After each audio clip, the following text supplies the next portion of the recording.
everyone, and welcome back to another stream. I hope everyone is doing excellent. I'm excited to jump into Arcade Spirits, do a playthrough of that.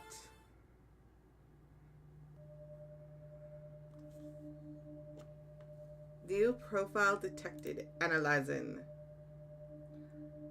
Lower middle. Great. Employment category bleak. Current emotional health rating low. Wow. Rude. Ideal candidate for premium level assistant. Proceed. What do you mean negative?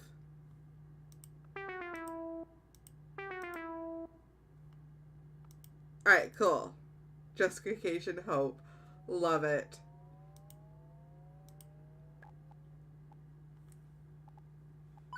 None of these are correct. We're gonna go, Ekko. Crow.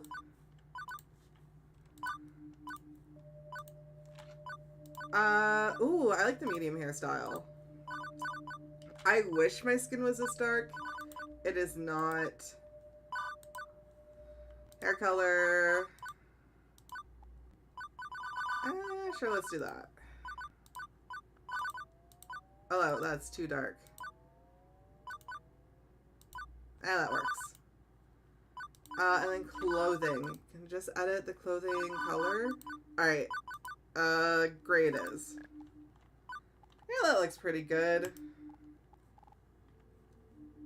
Yes, it is correct. For the sake of their hopes and dreams, dang. This AI bot, whatever is controlling this, really thinks I'm just down on my luck and need a shit ton of help. Alright, cool.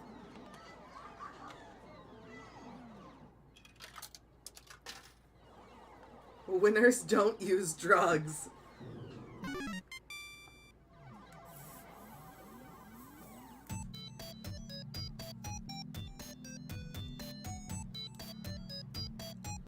Level 1. Put your quarters up. Alright, let's get into it. Once again, I apologize to Twitch chat. I can't see you again. I realized I could do split level, or like split screen. So I was going to have YouTube on top and Twitch on the bottom. And then I went to open my Twitch app and it logged me out. And I mentioned this issue before recently that I'm having with Twitch, where if I get logged out on like my computer or my phone, it won't let me log back in using my password. It'll keep saying my username is wrong when I know it's right. And I have to like go through the complicated process of like resetting my password every single time.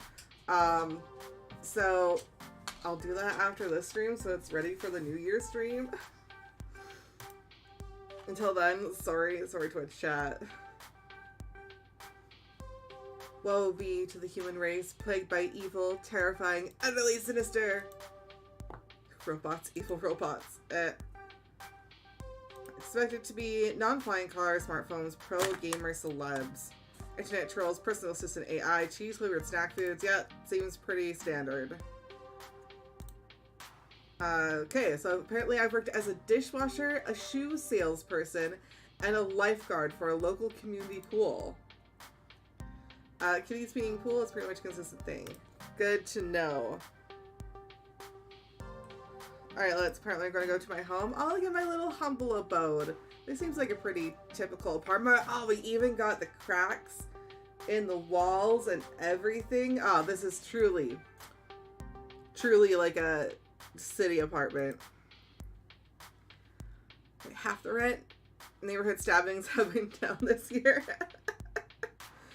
Really picks up any stray socks or shirts. I should be cleaning this up. You got fired from another job? Oh, apparently I got fired. That Abby, do not bark. Abby is currently in the room with me because shenanigans with upstairs neighbors and the joy, and someone got evicted and they're currently moving out the last of their stuff. Because they got evicted and they're moving out the last of their stuff, and it's a whole thing. Of course, they're being loud and banging shit and being obnoxious about it. So my dogs are pretty freaked. Oh, Abby. I was hoping they would be settled down by now. And Abby normally settles like completely if she's in the room with me, but they are very, very freaked. So we're just gonna hope that Abby doesn't be a stress barker and that I can stream. If not, like, there is a chance I just have to end stream and just focus on the dogs and make sure they're not, you know, getting even more stressed, because I don't know, like, this, I thought this would be wrapped up by now. Like, they've been here since 1, so they've been at this for 4 hours. I thought they'd be done by now. So yeah, apologies, folks. And apologies if I do have to, like, just dip because the dogs are freaked out and this apparently is just gonna take longer than expected. In other news, apparently I got fired from another job. And my roommate's name, I think this is gonna be the roommate, is Juniper. Seriously? Oh, she's cute! She's giving me, That's 3 jobs since we left the suburbs. oh shush. She's giving me, Draculaura from Monster High vibes with, like, the pink and black. Okay, so is, my roommate and childhood friend. I work to co-rent the apartment. She's also the one who encourages me whenever I lose a job in life I today. don't get why you aren't more upset about this. I'm upset. I'm upset on your behalf. Come on, share the load a little, okay? Let me know if the voice needs to be louder. I can turn up the stream part of the volume and then edit, like, go into here and edit. I think it's in preferences. Yeah, so I can, like, here, let me just do that now, because I have a feeling it's probably a little quiet. I want y'all to hear the nice voice acting. There we go. Turn it up a bit, so hopefully the voice acting will be better level. Pool's closed, Jennifer. Not much I can do about that. Why get upset? Because you actually enjoyed the job. Dishwashing soap and smelly socks. Yeah. I mean, I've actually worked as a dishwasher in real life, and to be honest, I absolutely loved working as a dishwasher. One of my favorite jobs. I loved just being in the dish pit, jamming to music, doing my thing, and, like, getting free restaurant food. Lots of people complain about dishwashing jobs, man. I fucking loved it. The center does not hold. Man, apparently I'm very zen. Morbidly poetic, isn't it? I like it. No, I mean, the community center literally fell apart and the pool won't hold water anymore. Oh, I was being literal. Okay. I'll just get another job. Any job will do, as long as we can make rent, right? Wrong. I saw how mopey and tired you were coming home every night from those other crappy jobs. At least when you get back to the pool every day, I sometimes caught you smiling. What's the point of us moving away from home if not to get away from all of that? I think I just placed whose voice that is. I'm gonna have to double check. I think that's Lily Pichu. Like, I think that's Lily. That's You funny. mean, we both left that town so we could try to find happiness, right? I just want us to be happy. Both of us. I thought you hated your job. Come on. Deflect. Deflect. Oh, I like the effects. That's cute. My mind's made up. We're gonna find you a job that's just as good, if not better, than the lifeguarding job. Let's start from the top. What's my dream? What is my dream? Dream job. Oh, am I gonna have to input something? I've got it. Oh, just a thing to help. What is it? Pull out phone, rapidly tap and unlock code on the glass before you little click icon. Virtual life coach app. Nah, thanks. I'll pass.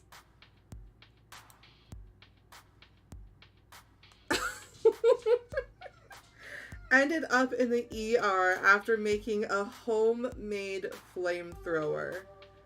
Well, I mean, who doesn't want a flamethrower, right?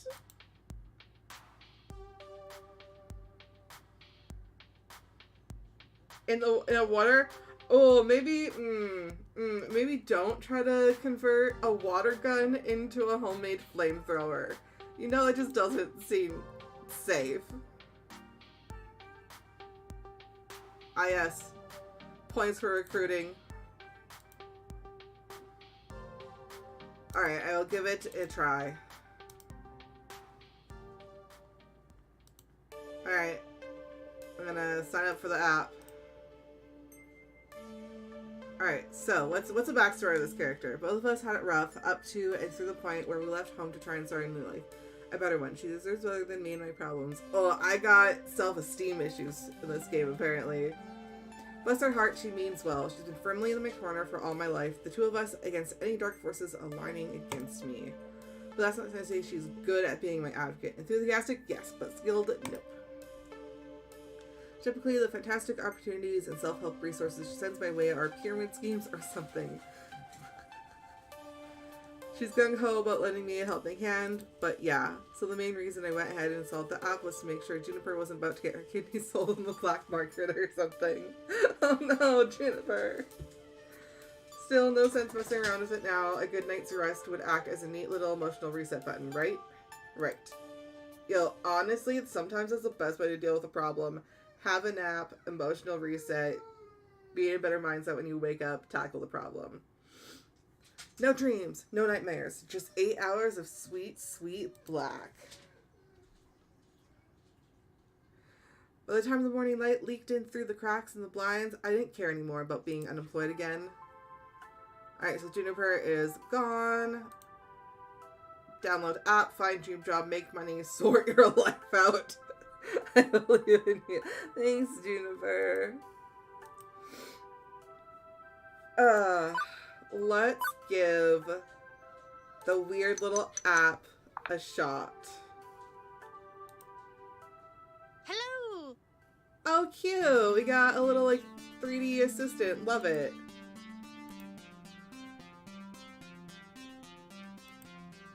There are 3D screens, you know. Man, I wish we had 3D screens. That would be...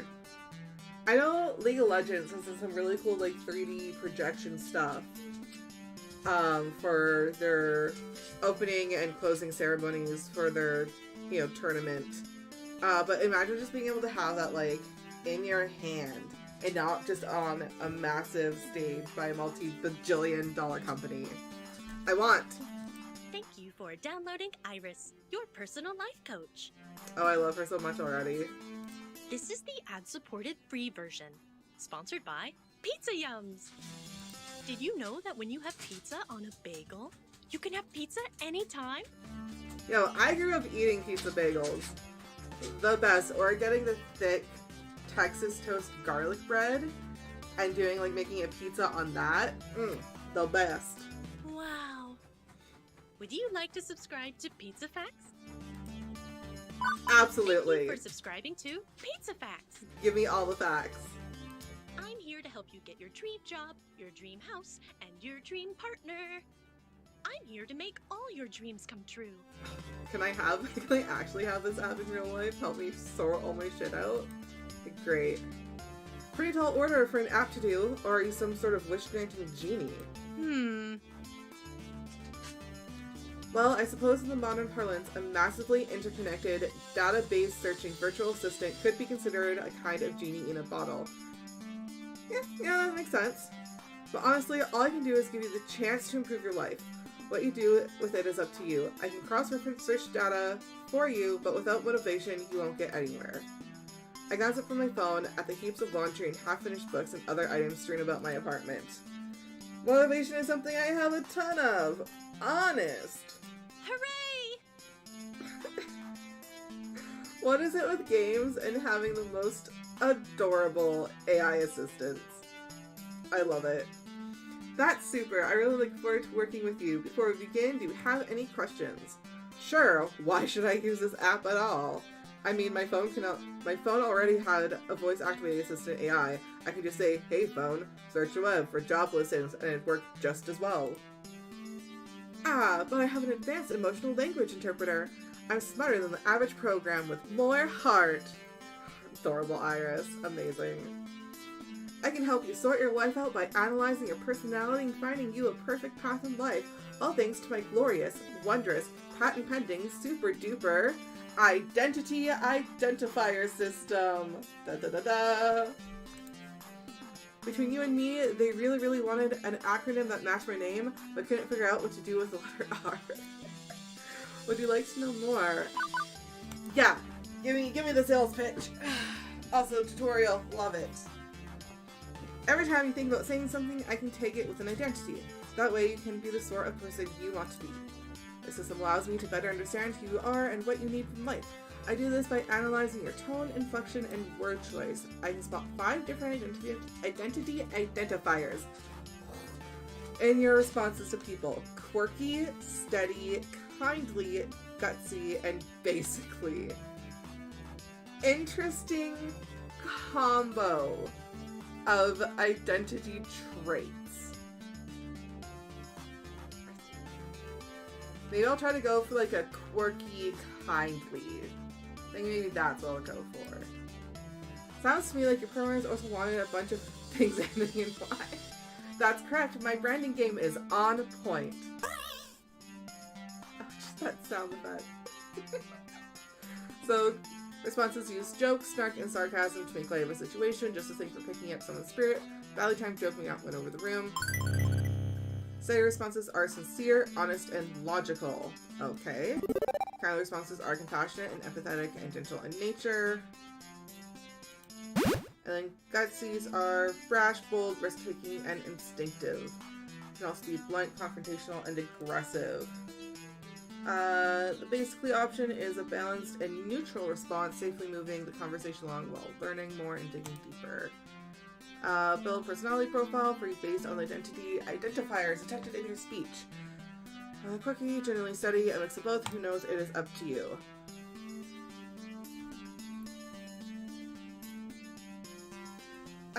No, me. We are going. I mean, yes, the jokes, but we're not going for super gutsy. We're going for kindly. Nope. All useful in the right context. There are no bad choices. Okay. That's one of the things I get really worried about when it comes to novels and also dating sims, is like making the wrong choice, regretting everything. Gamify your personality was very fun to let how to just speak you. Now let's see my patent pending identifier system in action. How do you feel about dad jokes? I fucking love dad jokes. My partner makes them all the time. One of my favorite parts about his sense of humor. I never said I was good at dad jokes, just so I could go for them. I'm not very good at dad jokes, but I am an enjoyer of them. Okay, so now that you've seen the different action, do you want to see the indicators like that so I can make an informed decision? If not, I can hide the indicators and keep it a surprise. Ooh, that's fun. I think it'll be much more fun to hide the indicators. So that's what I'm gonna do. So always be able to spot these. Okay, that's okay. As we go along, I'll analyze the tally your identifiers. In fact, let me show you Good now. work. 100% yolks. That's a single question. I mean, it's true. Isolation, I'm an app, I think in numbers, so I gotta gamify it a little. Anyway, so you show that achievements, or Chivos, as the kids say. Chivos? What the fuck? Who the fuck says Chivos? That sounds like it would be some like weird Cheeto thing. Oh yeah, what is with all this empty space? Tell me about that. Track vocal responses from people you meet. Once you get to know some folks, I'll let you know here how well you're getting along with them. Okay, interesting. Relationship scores.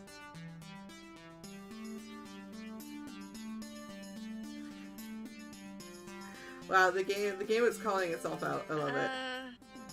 Looking at that's the wrong way. Generally, people won't get super annoyed at you unless you deliberately and repeatedly provoke them, and it'd be obvious when you're doing that. I promise you that if you bungle a few social encounters, it won't really hurt anything. No cheating needed, just relax and have fun. You can access your scorecard anytime, just like with the Q key. Okay, cool. Yes. I need to get, the whole reason that I downloaded this app is to get a job. Why, it'll help me understand your spirit, of course. You can talk to ghosts or circles. Am I a ghost? You have to tell me if I'm a ghost, that's the rule. No, silly. I mean your spirit. Your hopes and dreams. Your life's passions. I can even help you find romance. I have heard and used Chivos. I don't think I've ever heard Chivos before. It's newer to me. Often, you can find your soulmate and your dream job at the same place, but if you'd rather focus on gainful employment for now, that's fine too.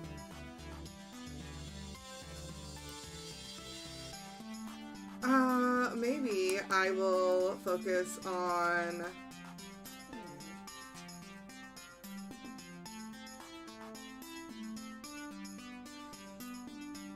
Oh,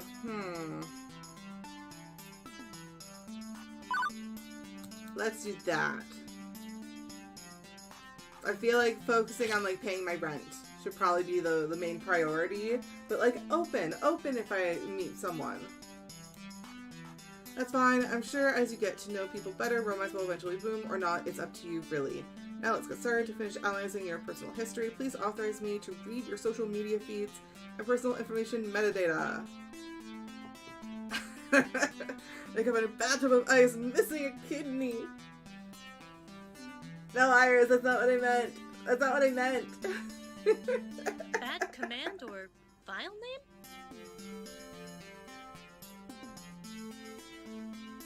Okay, but she learned. She picked up that I was being sarcastic. I won't share your information with any third parties. This is strictly so I can find your dream job. Am I authorized? Alright, yeah, Please enjoy it's this fine. recorded music.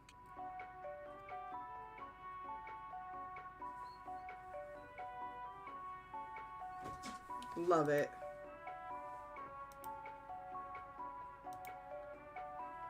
So, do I just stand here, or... Thank you. Thank you. Alright, then find my dream job. Arranged an interview already. What? Quick.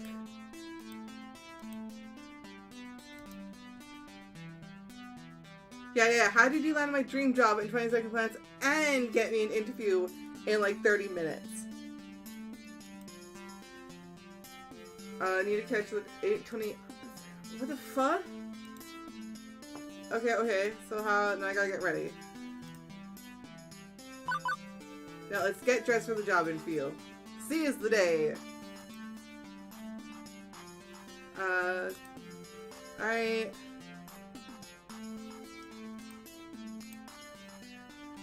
Huh.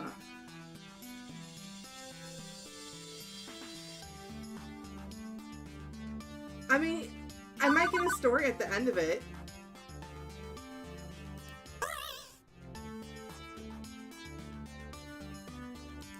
Like, sometimes things are worth doing just for the story. Alright, but I'd satisfy Juniper's whimsy to see this through, and when it crashes and burns, I'll make for an amusing story to tell people. I resolve myself to accept inevitable disappointment, smile in the face of my usual fate, and look for jobs in the paper later tomorrow. And as I came to realize weeks later, the amazing story I'd be telling people wasn't to be one of failure. Oh, we got some foreshadowing.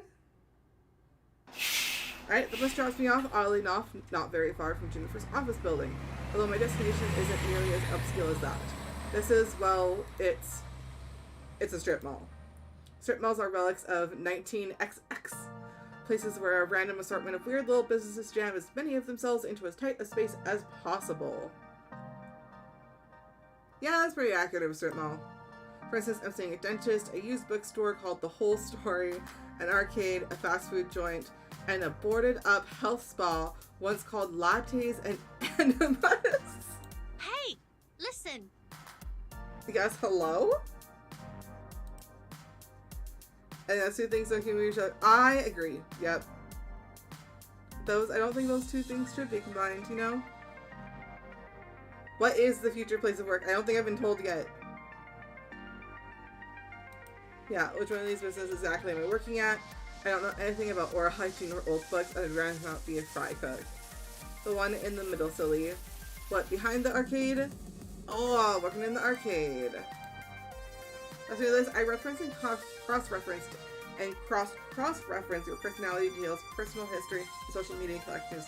This is your dream job. Alright, whatever you say, Iris. Okay, yes, explain the confusion. Arcades are big business in the entertainment sector. Pro gamers are celebs. 5-star arcades are social hotspots. It's always been popular with the mainstream. But well, restaurants are popular too, right? And for everybody who opens one hoping to be the next Iron Chef, a dozen more shut down in failure. Arcade competition is fierce. Paydays range from peanuts to gold. And sure, those who make it secure fame and fortune, and those who don't, well, no wonder Iris uses as a dream job. Video games aren't always as popular though. I read an Instagram article about it once. Back in the year 1980X, we narrowly avoided a serious industry crash. We could have liked video games as a kid toy fad like hula hoops, not mainstream acceptance. For instance, one of the factors could have been a terrible game based on a kids movie about a cute alien visitor who wanted to phone home.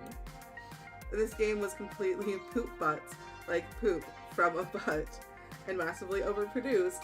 It ruined video games for years. Fortunately, cooler heads prevailed. That game was delayed until it could be developed properly, and the crash was averted. The crisis only exists in theory now. Sometimes I wonder what it'd be like for people in the darkest timeline, where everything went wrong. Are gamers considered nerds and outcasts? Are arcades vanishing points of nostalgia? The mind boggles. But make no mistake, as popular as they are, the arcade industry is a dodgy, risky prospect for a job. Plenty make a run at it, only to come up short. Considering Iris was tasked with getting me a job I enjoy and could keep for more than a few months, this left me a bit confused. Iris, this isn't me saying no. It's an interesting prospect, but, I mean, are you sure about this? You say you're 99% sure. 99.97%. Won't this be like my lifeguard job? Sure, though, satisfying but short-lived. This arcade doesn't exactly look like a 5-star. It's no Deco's Palace, that's for sure. And to be perfectly honest, I haven't set foot inside an arcade in, oh yeah, little flashback scene. 15 years. I remember really enjoying arcades when I was a kid. I wonder why I stopped going to them. Iris interrupts that thought, eager to off her homework. My sources say yes. Trust me when I say I was 99.97 sure. I meant it. That's not some arbitrary number. I'm designed to be a bit silly and whimsical, but my math is deadly serious. My coders made me to be the warm, personable front of a database array that's currently laser targeted on getting you exactly what you need, right here, right now. And when this place inevitably collapses and I lose my dream job, what makes you think that's going to happen? Because it does. It always does. I don't think your database accounts for my family curse. We've always had to, I don't know, compromise, settle, because things rarely work out. You always have to be ready for the worst. It's why I take things in stride these days. Does that mean you shouldn't even try? I open my mouth to protest and then close it. As often as my life tends to crumble out from under me, it's not like she was wrong. I still had to try. But this was a joke, right? I mean, I assume it was all a joke when I left the house this morning. I figured I'd have a wacky experience, fail miserably, and then get back to my not-so-funny tragic life story by lunchtime. And yet, there was something to this, wasn't there? Something I couldn't quite laugh off so easily. So I opted to push on through those doors and see what waited for me on the other side.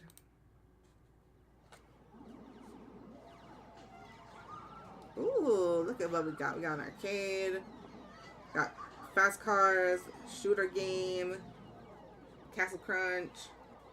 The air conditioning hits me like a cool breeze, albeit one smelling of copper and corn chips. As it's early in the morning on a weekday, it's not too packed with gamers, although it's so packed with gamers I'd probably have a hard time finding anyone anyway. At once, I'm struck by something odd. I actually recognize most of these games. Considering I haven't walked into an arcade in over a decade, that's probably not great. Lots of vintage stuff here, for the looks of it, like, really old.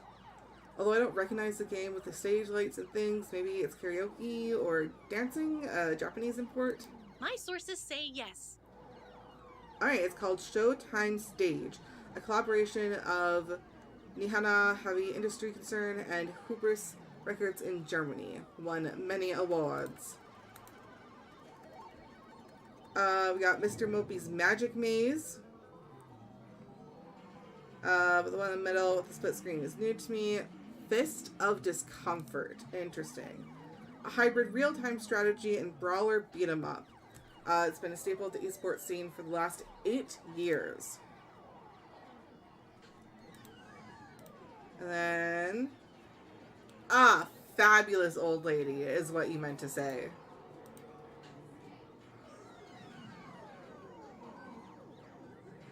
Sorry, ma'am, I was just talking to myself and had an overwhelming urge to complete my sentences. Thankfully, I don't even think she even registered me.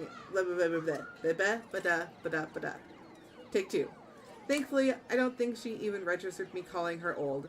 She looks up from her knitting, seated behind the ticket prize redemption desk, and offers a wrinkly smile. Well, hello there. Always nice to meet someone new in the Funplex. Francine's Arcade Funplex. Didn't you see the sign out front, dear? Well, I chose to knock off the first 2 words when they got knocked off the building during the storm of 1980. Now it's just the Funplex, I suppose. So, how can I help you, dear? The beeping out was just perfect.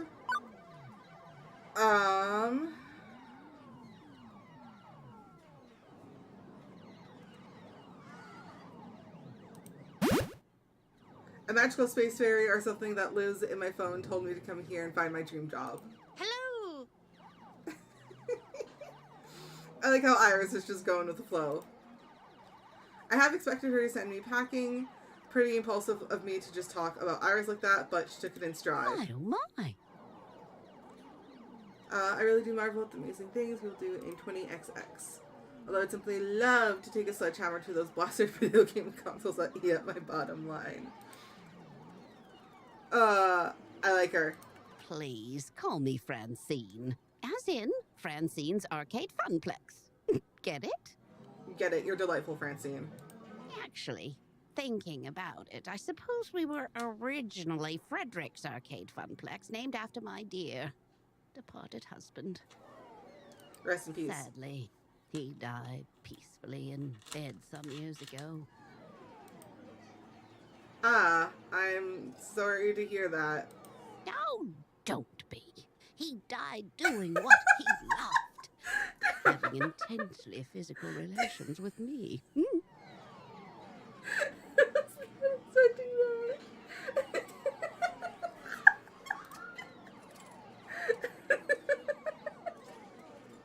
That's information I needed to know. Yep. I am Ekko Crow. Hello. Alright, cool. Interview time. How do you deal with the constant noise anyways? Oh, eventually you sort of just learn how to filter out all the beeps and the boops. It can take weeks to become acclimated, I found, but in the end, done. Oh no, that's a lot faster than the others. Not bad. So, shall we see what you're made of? This way, please. Alright, we go down the back hallway, past public washrooms, into a door that's marked employees only. The penguin!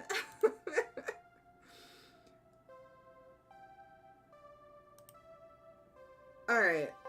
We got a little back area.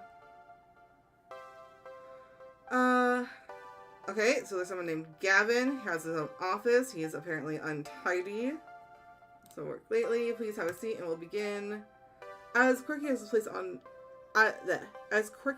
place and its owner may be, at least I'm confident that I can nail the interview portion of the proceedings. I've interviewed for a dozen jobs. I've held down 3. I know all the standard questions. What are your greatest strengths? What do you see as your weaknesses?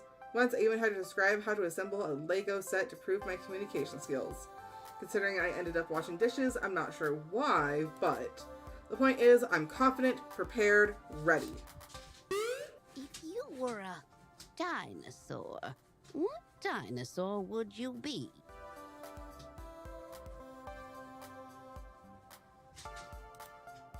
What? If you were a dinosaur, what dinosaur would you be? Right, okay, maybe this wouldn't be a typical job interview after all. No problem, go with the flow, let's do this. Yeah, I feel like a brontosaurus. Like, yeah, brontosaurus. Like brontosauruses. Nothing says self-starting go-getter looking for a dynamic job position quite like a 16-ton slow-moving lump of meat. Laughing scene. What's your favorite snack? Favorite snack? Snack, if this is a favorite food question, I'd have this down easy. It's tacos, always tacos, but When you have snacks. pizza on a bagel, It's bagels.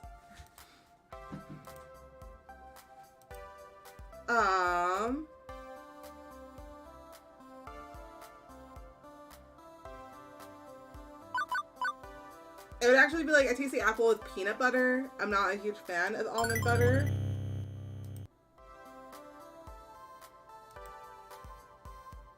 I don't know, there's something, almond butter just tastes weird to me. I prefer peanut butter. Next question. What assets can you bring to the team during the inevitable zombie apocalypse? The inevitable zombie apocalypse. Fucking love this lady so much. 130% serious.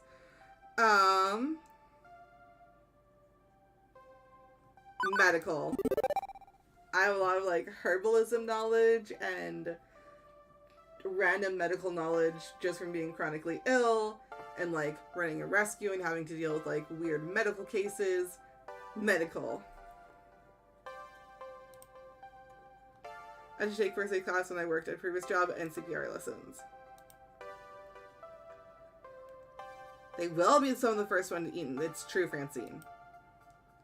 We high demand and could be the difference between your party living and dying slowly and painfully. One more thing. Why are you here? I need money. I need job.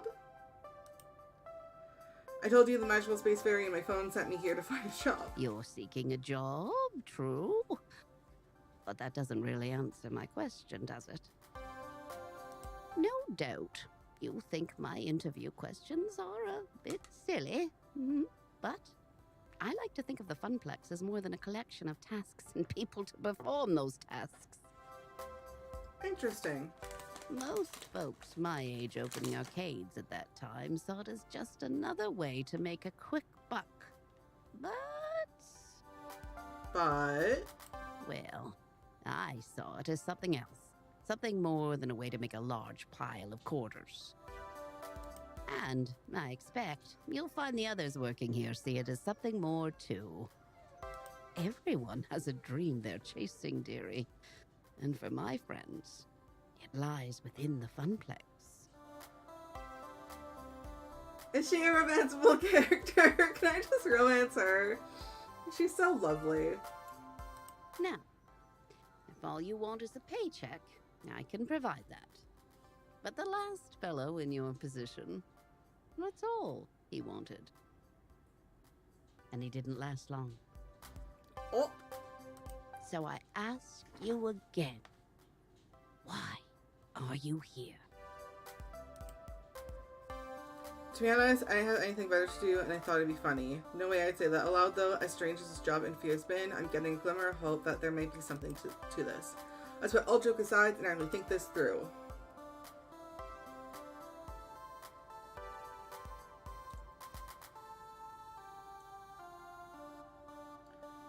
I like this one. Understand I'm not whining or looking for pity, but my life has been a complete mess for over a decade. In and out of jobs, taking what I can, settling, compromising. I gave up on hoping for something better for a long time ago, but, well, the people in my life who are close to me keep encouraging me to try and chase my dreams. That's why I'm here. I'm looking for the answer to your question. But I won't be daydreaming all the time, I promise. In my last job, I was a lifeguard. It takes a lot of focus. I'll be just as attentive at helping your Funplex. Oh. We have gained her intrigue. Yes. Oh my, a rather serious occupation that. And an unusual step from such troubled waters to a land of make-believe. You enjoy this role as a lifeguard, I take it? Yes, ma'am. My roommate says she often noticed me smiling after coming home from work. Which makes Francine smile in turn. I can't say I can offer a role with such high stakes, but you'd be surprised at the many ways one can save a life, even here. Very well, I'm satisfied. Let's get you to work. I got the job. Got hired. Let's go. Probably the weirdest job interview I've ever had, to be sure, and yet it felt appropriate. Like it was about far more than just filling a slot on the payroll. Francine leads me back to the arcade floor to introduce me to my duties. It only occurs to me now that I forgot to ask exactly what duties this mysterious job I accepted really involved.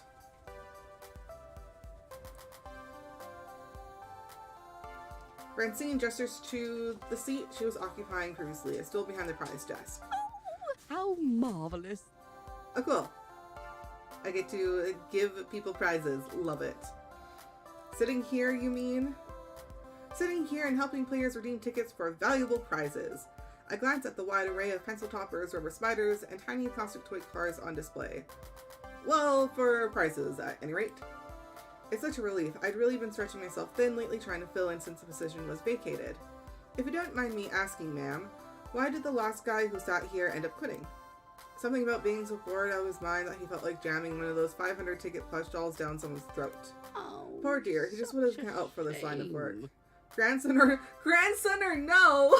I've got no patience for such nonsense.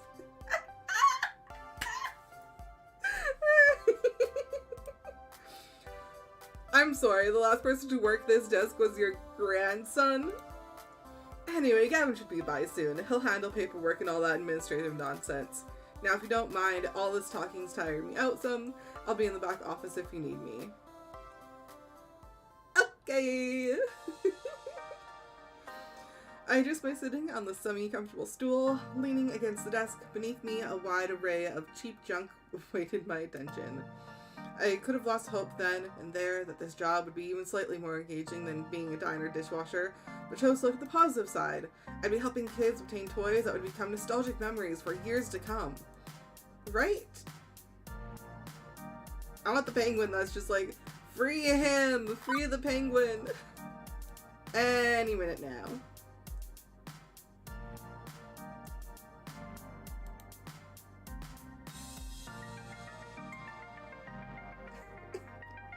I crave the sweet embrace of death.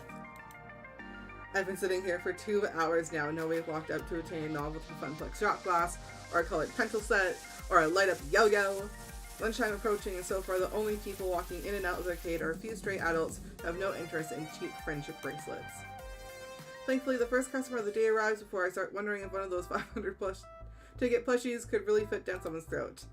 Or maybe not. Nope, just walking right on by me, his head buried in reading some sort of spreadsheet off his tablet. Was he here to play? Doesn't seem like the typical businessman on a break or unwashed and unemployed game aficionado. In fact, seems like a cool dude. Most guys I know are content to toss on a t-shirt and jeans, not this guy. Even in an arcade, he's sharp like a linoleum knife. In fact, that rather pointed look he's offering me after doubling back is rather linoleum knifey too. Hold on a minute, who are you exactly? What are you doing behind that desk? Where's Francine?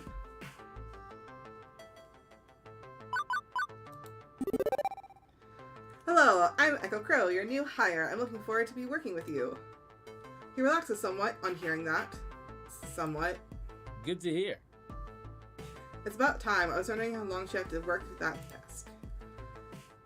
She's got gusto for an octogenarian and loves working the floor, but sitting here all day handing out toys and dealing with problems wear her down. So she explained the job to you, gave you the papers to sign. She said Gavin would handle that stuff. I'm guessing this is Gavin. With a sigh, he rubs his forehead, feeling a headache coming on. That would be me. I'm Gavin Cooper. Hello, Gavin. I'm the business manager here at the Funplex. I make sure we manage to keep having a business, rather than a pile of rapidly collapsing fiscal mistakes. Oh. Alright, so smart, good with numbers. And, like, he looks like he's jacked under those clothes.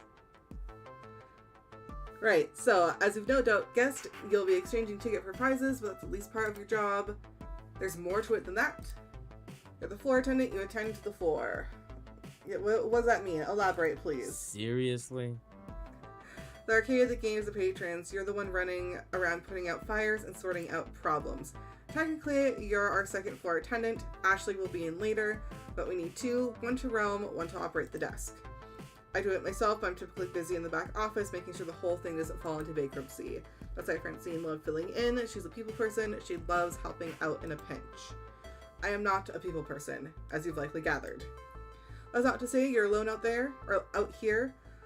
I'm in your corner at least. If things go south, you tap me in for advice on what to do. You got a phone? Of course. Gavin quickly passes me his business card. He apparently had a stack of them at the ready in his pocket. Go figure. His phone number is listed at the bottom. You ever worked a high-pressure customer service job before? Shoe sales. Smelly socks. You have no idea. Right. Well, you know how to keep your head when a customer doesn't, I hope. But anything goes sideways, you text me. If I'm not around, you text Ashley or Naomi in that order. Who and who? You'll meet them soon enough. I think not. Alright, do not bug Francine. Got it. Understood.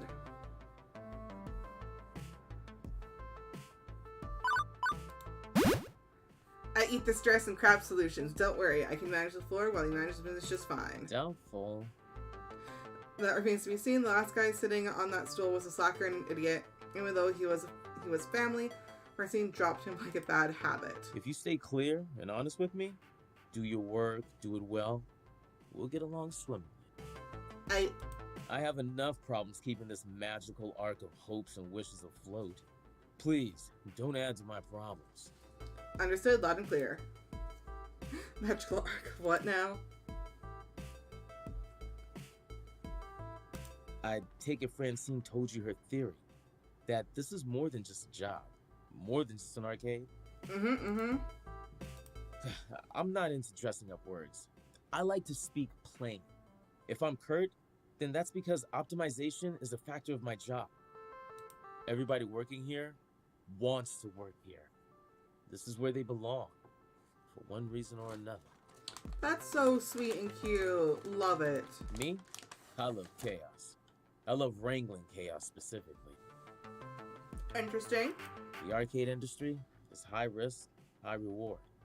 I manage that risk so that they can also find happiness in their lives. Everybody in this business has a dream they're chasing. It's a fragile thing, prone to getting crushed by hard reality. My job is to see to it that never happens. That includes Francine, who deserves better in her twilight years than desperately propping up a semi-failing business. So, you find some value in this place beyond your salary, and you'll burn out. Trust me. Last guy to sit there burned out hard. Alright, gotcha. Now, can I trust you to mesh with our merry misfits?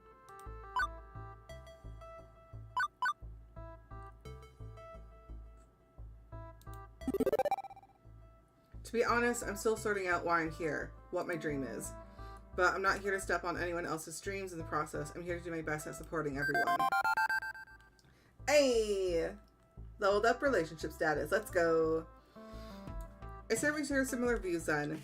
It'd be a pleasure to work with someone who's actually enthusiastic and competent. And hopefully this hive of weirdness will help you find your dreams along the way. Anyway, I need to go prepare your paperwork. Technically, you shouldn't be working until we've crossed the I's and dotted the T's, but since I'm already sitting here, you'd rather I stick around? That would be accurate. If you're willing to fudge things a bit and work today anyway, it'd help us out a lot. Now, if you don't mind, Naomi likely to use a hand in the workshop, a good opportunity to introduce herself as well. Oh, we get to meet someone else. Alright, workshop is through the door. The one next to the UFO catcher, the crane game, to use layman's terms.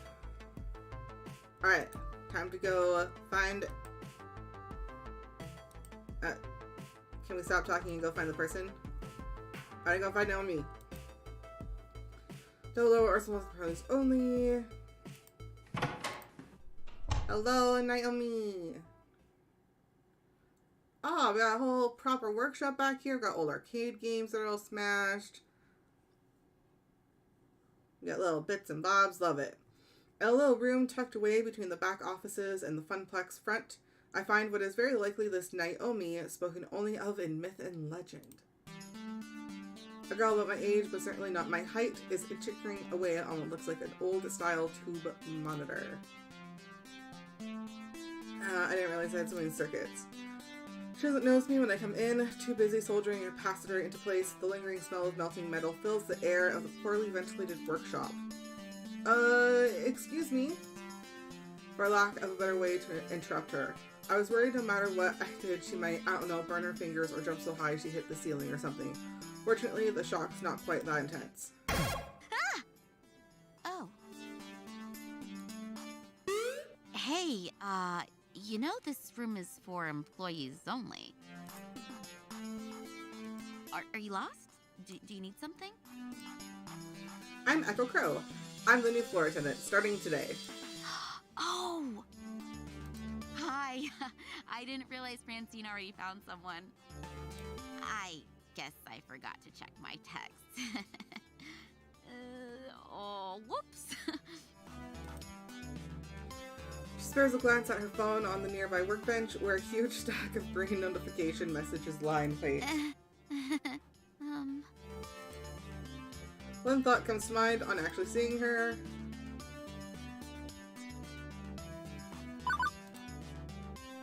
There seems right at the heart of the building, but totally isolated with the heavy doors closed behind me. I can barely hear the arcade. Considering how completely and utterly dedicated she was to that monitor, not even noticing me, I guess that's also why. What I first noticed is her smile. Even when squinting to see the tiny components on the circuit board, even when laser focused, she was smiling happily. Anyway, I'm Naomi Fairchild, the Funplex's techie. Hi! Pleased to meet you. I was expecting Gavin, though. He usually checks up on me about now. He's busy doing strange things with numbers. Ugh, yeah, that sounds like Gavin.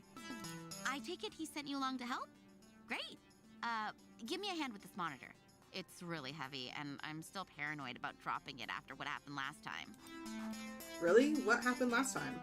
Oh, well, I dropped it. Yeah, okay, that's valid. She helps me lift the large cathode ray tube, slotting the heavy metal framework into place within the exposed guts of the nearby arcade cabinet. Once done, she starts hooking wires back up to other wires.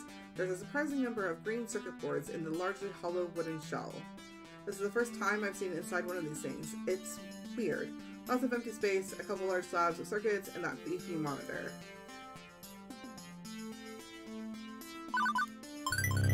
Why is it so empty in there? Seems inefficient. Couldn't you pack more games in the arcade if it was more compact? Not really. It's more about the footprint on the floor than the vertical height. Naomi keeps working, using a pocket multimeter to check various connections as she speaks. Let me explain. Compare American and Japanese cabinets. Ours are designed for standing players, so they have to be upright, even if that means empty base. Japanese candy cabs are shorter, so you play sitting down, but I prefer American styles. Ours have more room for art. She closes up the rear access panel, closing it with one of the many keys on the key ring at her side, and steps back to admire her handiwork. There's genuine joy in that smile, not just at the job well done, but at looking at the whole thing, like it's a fine sculpture. So beautiful. Oh, I love the classic Midway style. Look at those sharp angles, the side art decals, the bold font on the marquee, the bezel artwork. The what on the what and the what artwork? On the side, Naomi points out key features to me. The strip across the top with the game title, that's the marquee. The artwork that wraps around the monitor, that's the bezel. I mean, you see it too, right? How beautiful and cohesive it all was, working in harmony to give the game its own unique feel, its own experience. As for me, well... the way she stares leveling at this, well, honestly, this box of wood and circuits and vacuum tubes and stuff, I think I understand.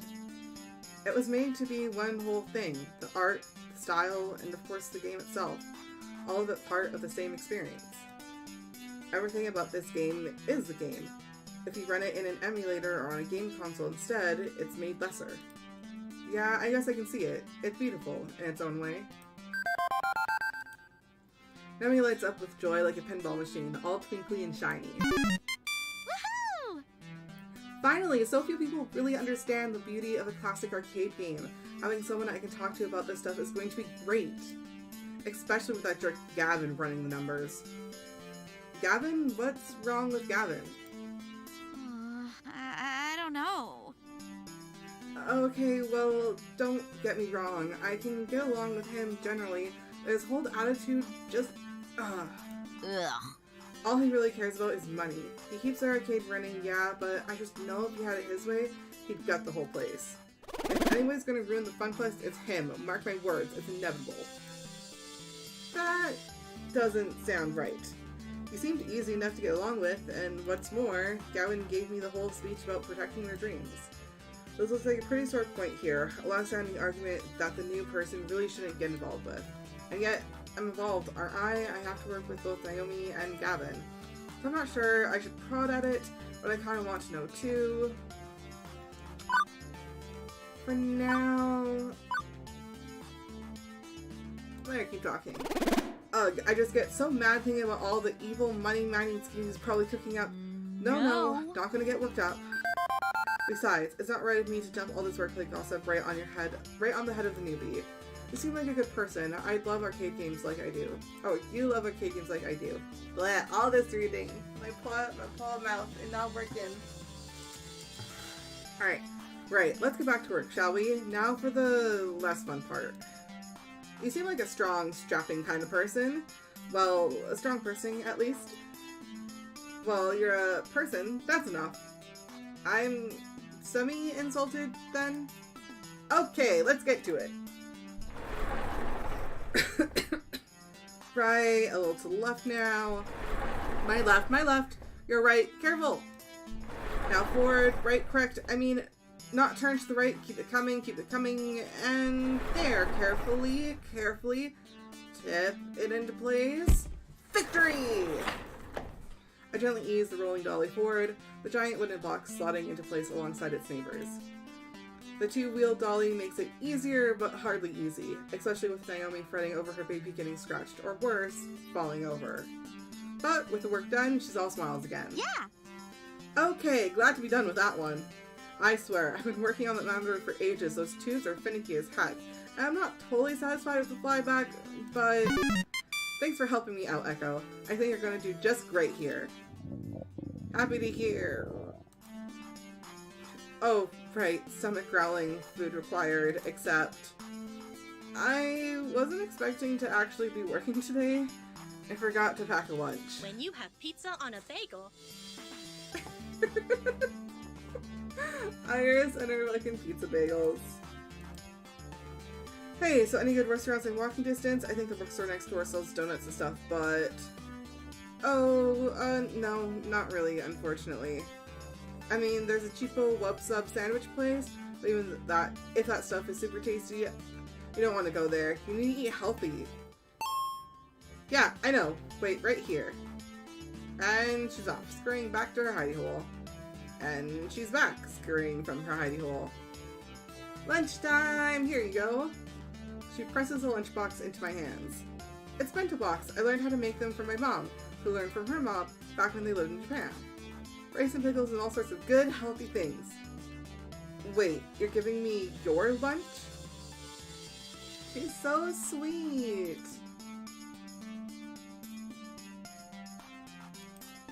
Well, you have for lunch then. Oh, I can just get from nachos from the vending machine or hit the whole story next door. I got a book delivery to pick up anyways. But you said eating healthy was important? See ya! I can't help but think she was just looking for an excuse to go get some junk food instead. I'd say Naomi definitely fits in with Francine's ideals for this arcade. She's got a love for these games, and it shows. And giving me her lunch, me, a total stranger, that's a kindness I don't know if I deserve, but I appreciate it all the same. So, a bento box. I've only seen these in anime. It's cute, and hopefully has plenty of calories too. Armed with a box of health food, I retired to the employee lounge to get my munch on.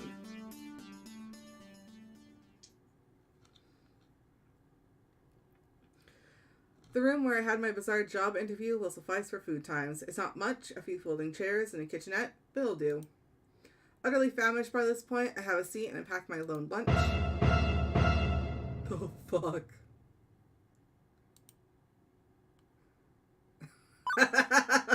A late death. Well, it was a good run. Death by floofy monster was definitely not something I considered in the thousands of ways I pictured my own death. Honestly, I thought I'd pass doing something I loved. Alas, may the Reaper take me swiftly and painlessly. Bro, this floofy monster has feelings too. Wait, you aren't my doom? Oh hey, you're human. That's an improvement, I think. Hey, so I'm sorry if I traumatized you. Really? Can we start over, maybe? I nod my head slowly, although that could just be muscle spasms from being in shock. I'm Ashley. Hello, Ashley. And I'm Ekko. I'm also Pinky, the Funplex Flamingo. It's my secret, yet not so secret identity. Love it. What the funplex what now? This is almost too much to take in. Gavin was a bit of a lot. Naomi was off the scale cheerful. I met some really interesting, really intense people so far. Did you sneak into the employee section just to get my autograph? Me? No. Oh, I thought you would recognize Pinky from all the signs around the arcade. Pinky is the mascot of the Funplex, after all. Oh no, that's not what I meant at all. I mean, I work here. You work here? Since when? Today? This morning, to be more specific. Oh, awesome! Welcome to the Funplex. I mean, it would have been way cooler if you were just so enamored with the chibi flamingo creature plastered on every wall that you had to know more. Let's see. You could have stealthily maneuvered your way through all the games, sliding right on up to the employees only door, but how did you get the door code? Ooh. Of course! You would have collected the password on a piece of paper that fell from Gavin's pocket. You searched your heart and decided that 4-digit number had to be the intel you needed. Let's see. Next, you need to lie and wait for the opportune moment to punch in that secret key code just to find me. It just keeps going and going.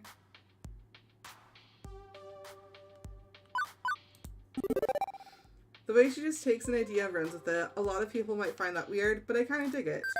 She has a lot of imagination. I wonder if she's a writer or something? And how would you've snuck out, I wonder?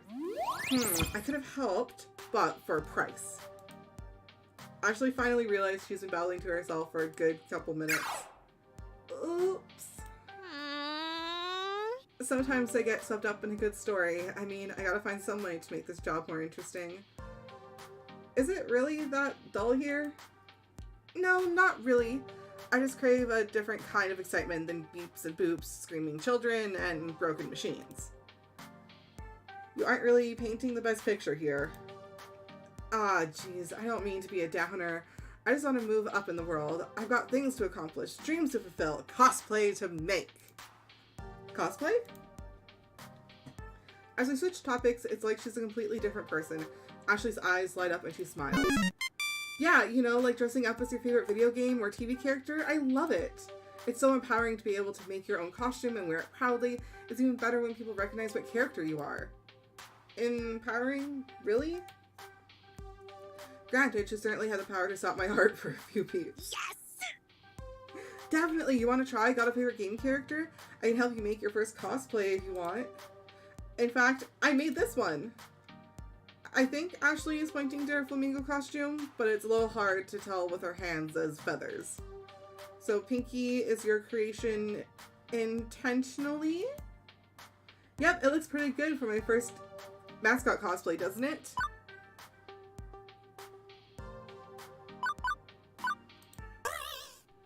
I'm all thumbs when it comes to stuff like that, literally, if I get enough thread running between them. I'm pretty impressed though. Naomi was going on about craftsmanship of games. Clearly, you're digging on craftsmanship of costumes. Aw, thanks! It's nice when hard work is appreciated.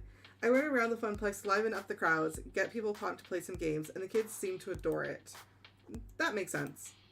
Although the arcade has been completely dead so far, no crowds to pump or kids to be adored by. Hey, secret between you and me? Ashley motions for me to come closer. She leans in, glances around the room once, and then talks in a hushed tone. I did some repairs on Pinky overnight. I had to restitch the left arm, and I was giving her an old test drive to make sure it doesn't fall off. Huh. Limbs falling off.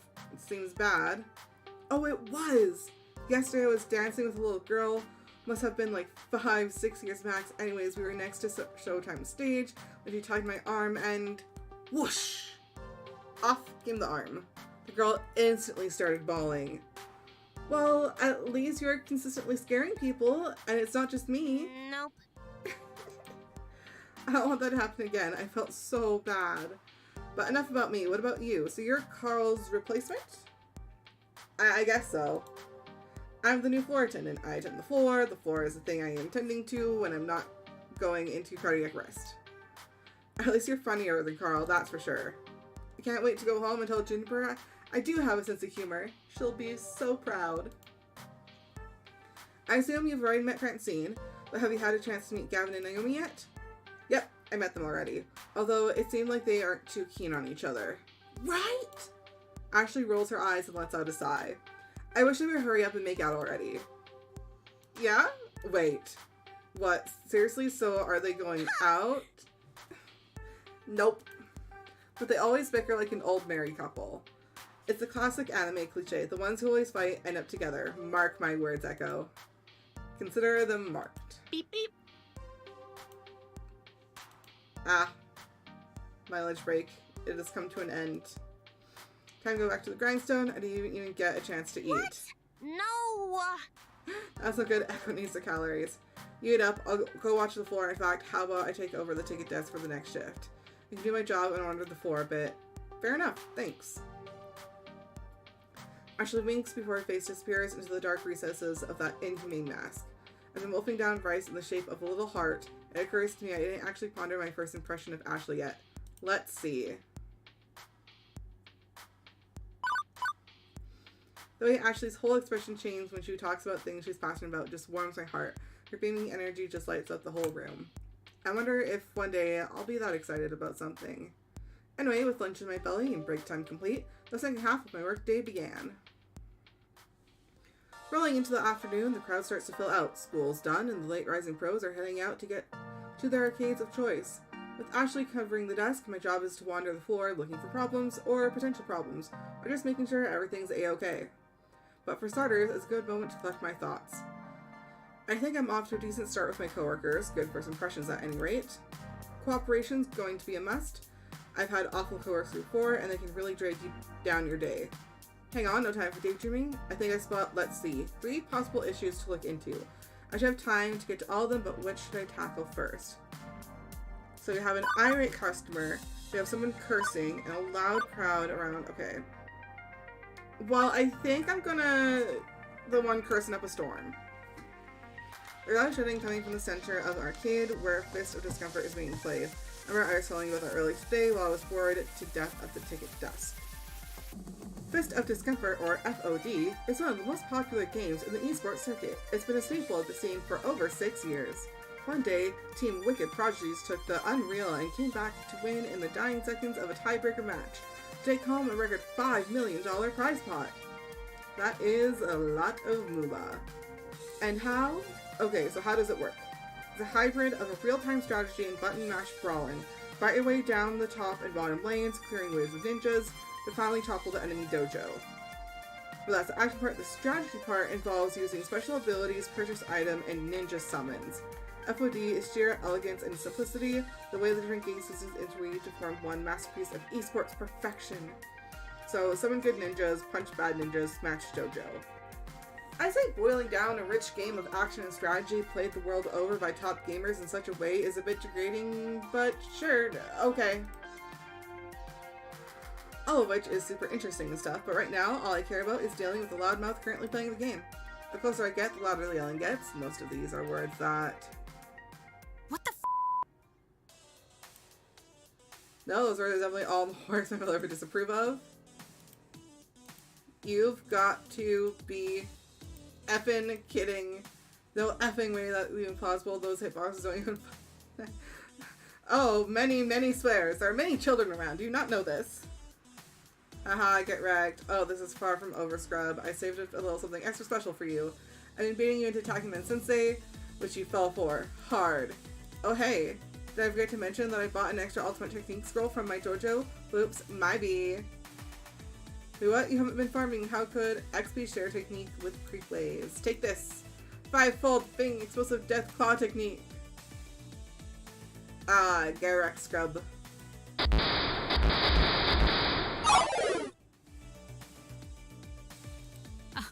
Oh, GG.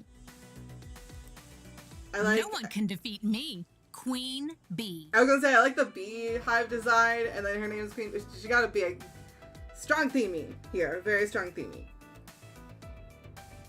My dry eyes painfully blinking makes me realize I've been standing here watching intently during that whole exchange. I'm not 100% sure what just happened, but that doesn't matter. I was completely sucked in, couldn't tear my eyes away. It was like watching a train wreck. I mean, if the guy was the arcade game and the wreck was the guy's face. Hey, kid. What are you? Never seen a champion of my caliber before? Oh, seeing as I don't even know how to begin to start to even consider how to respond to her question, I have to take a moment and collect my thoughts. From what I've somewhat gathered, she goes by Queen Bee. That jacket she's wearing identifies her as a member of L7 Gaming and arcade esports team. And she's the most direct, fierce person I've met all day. That's saying a lot, considering who I've run into so far.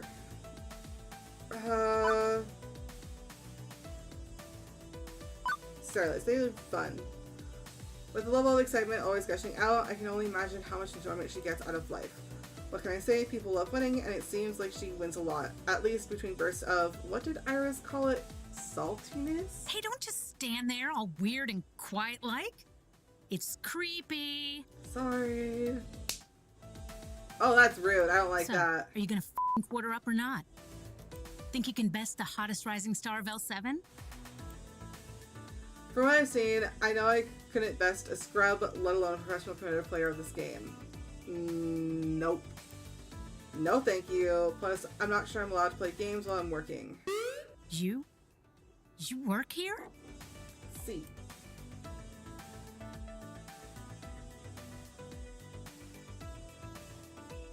Oh, do I wanna... You bet. In fact, I was just hired earlier. I'm the new floor attendant. If the game needs a quarter, come to me. Wait, you're serious? Okay then, welcome aboard this runaway train. Hey, they haven't given you a name tag yet. How am I supposed to know who you are? Very good point. I think that was actually a weird tactic to have me introduce myself to her. I'm Ekko. I did technically just start working here 6 hours ago. It might take them time to issue me a name tag. Maybe they need to send a carrier pigeon to an ancient monastery where name tags are forged in a vast clay oven. Nah, Gavin's just slacking big time. I'll talk to that silly boy for you. Make sure you get some proper respect.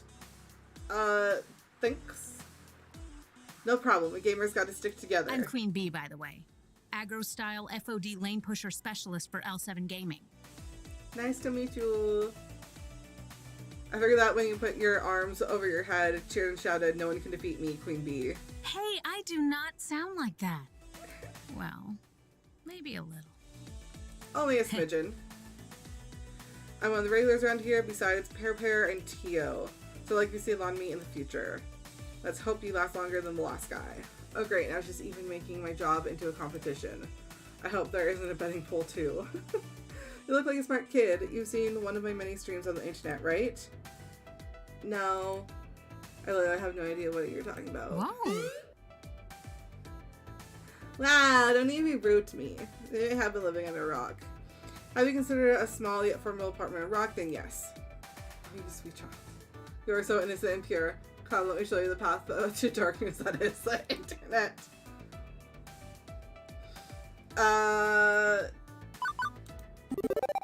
Well, it is part of my job to know all about the games here. And if Queen Bee is going to give me some insight on the culture around this game, I should take advantage of that. Lead me further into the dark abyss, my mistress. Yeah. Queen Bee grabs my arm and pulls me closer to the Fist of Discomfort cabinet. Upon further inspection, I see the whole haphazard pile of tech she's rigged up. You can't just plug one of these cabs into the internet, so I use a number of clip-on webcams and mics and stuff. That way from there, it broadcasts to my own personal PC back home, which then streams matches live to all my fans. The chat room appears on my phone. Costs a bit to put everything all together, and it takes like half an hour to rig up and test each morning, but after doing this here for a couple years, it's easy peasy. Aside from Naomi grinding her teeth on my clip-on cameras, damaging the paint job, I mean. Anyway, I prefer to stream from the Funplex than from home. There is so much to miss out on sitting by your lonesome with the console version of FOD, the crowds, we could trash talk, the community. Wait, are you broadcasting live right now? Are we live right now? No way. Warm-up matches. Okay, cool. I have a big tournament coming up, so I try to get as much practice in as possible, even if it's with a bunch of fodder. As in fodder, as in, you know, chum, lunch meat, scrubs, losers. I got the idea. Yes. Queen Bee sees something out of the corner of her eye and glances around the arcade floor. She gives a nod to someone hanging near the Street Fighter cabinet. Ah, my crew is starting to trickle in. We should be starting team practice soon. Wait, what time is it? At the tone, the time will be 2:25 p.m. Eastern. Beep beep. So cute. What the? I gotta go live in 5 minutes. Listen, kid, it's been swell. We'll chat later, right? Sure. Let's see. Can you keep the swearing down at least a little? We've got kids around here, and I don't want to get in trouble with Gavin. Him, meh. But for you, I'll keep it to a PG-13 rating. Now, if you'll excuse me, there are some butts out there that need to kick. Later. Bye. Alright, that went well. Fire averted. Alright. Next one. Let's do the irate customer. My mutant floor attendant sentence detect danger from the left-hand side of the arcade. I quickly rush all of 30 feet to the scene of the crime, already in progress. Come on! Hurry up and finish your game! Do you work here? I saw you behind the desk earlier. No, just self. Ask Gavin for a name tag or something. Yes, I'm Ekko, the floor attendant. Well, stop attending to the carpets and attend to me. I want this to wrap up his damn game so I can play. Ashley's face is obscured beneath her costume's mask, but I can feel her wince as the man curses up a blue streak. Sir, there are children present. Please keep the swearing to a minimum. You kick this fat piece of office game and I'll sing Mary Had a Little Lamb all you want. Figuring I ought to hear the fat piece of side of the story before rushing to a judgment, I tap the player on the shoulder. And he doesn't even notice my tapping, so I tap again. Twice. Sir, there are other players waiting to give Mr. Mopey's Magic Maze a spin. Curiously, the player looks up at the game marquee, thank you Naomi, which simply reads, Whoopee. You know the game's full name? Sure, I played it a lot when I was a kid. It's actually called Mr. Mopey's Magic Maze, right? Wizards and pellets and monsters and stuff? Yeah.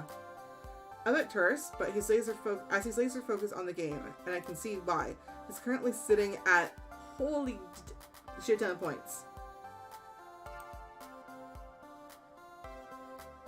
Or as this other guy would probably put it, holy blank, that's a fucking high score. Excuse me, right, sir, can you please wrap up your game? Nope. I'm keeping good pace here. Plenty of livestock, on par for getting close to the world record before the kill screen. Somehow, the thick arcade jargon sounds classier when draped in his British accent, like I'm watching some documentary program on the BBC.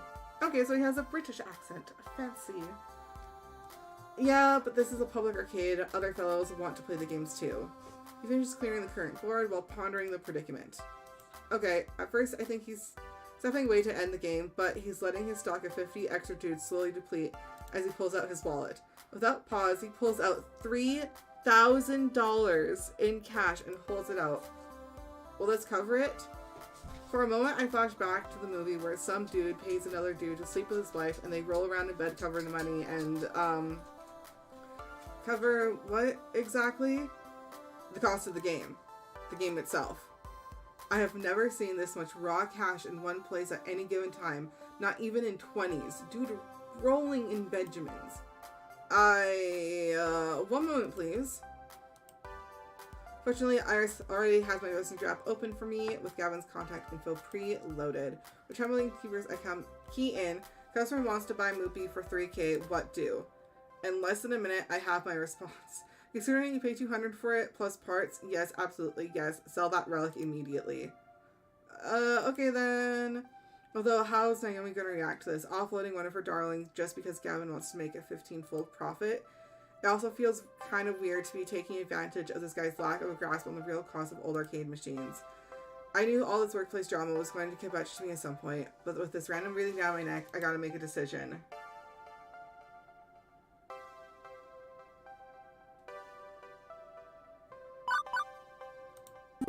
It's an older game, and actually only costs us about $200, but, well, it's part of the arcade, sir.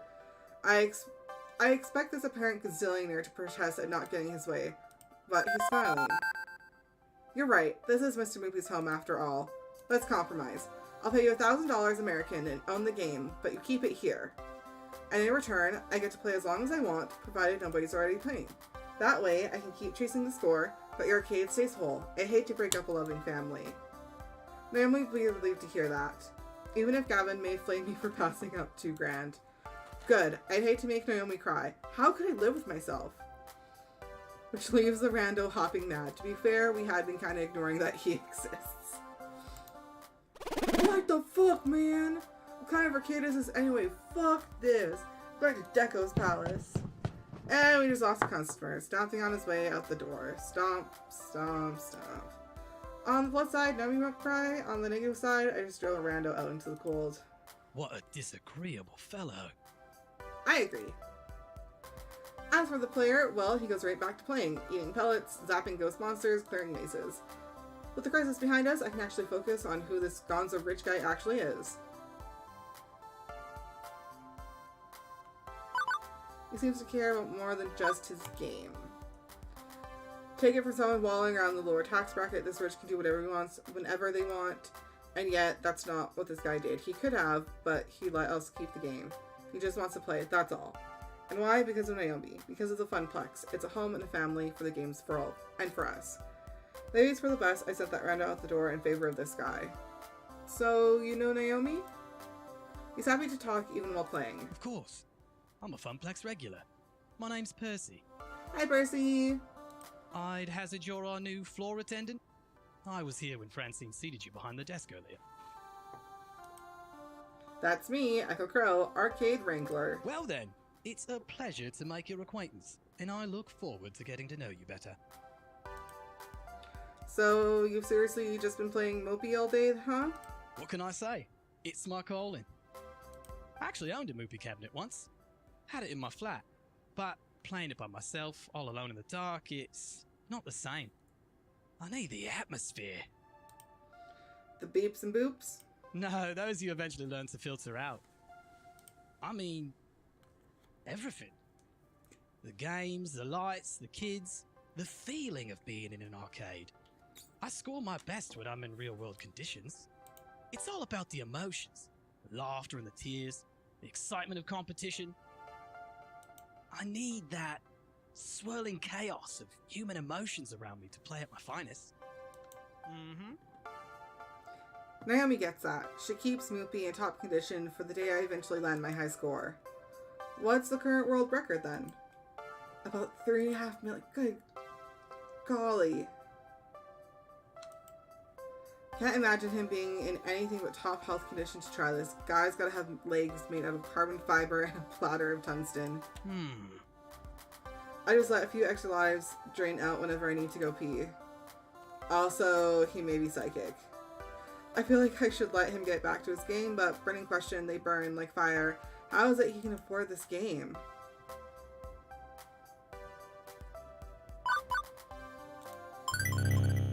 If you don't mind me commenting on it, that's a lot of money just having a person. What do you do for a living? Doesn't really seem to care to talk about his work, not in a guarded way. It's just less interesting than it currently is. Maybe he's actually the head of an international diamond smuggling ring to hide the stones inside arcade games. Day trading. Huh?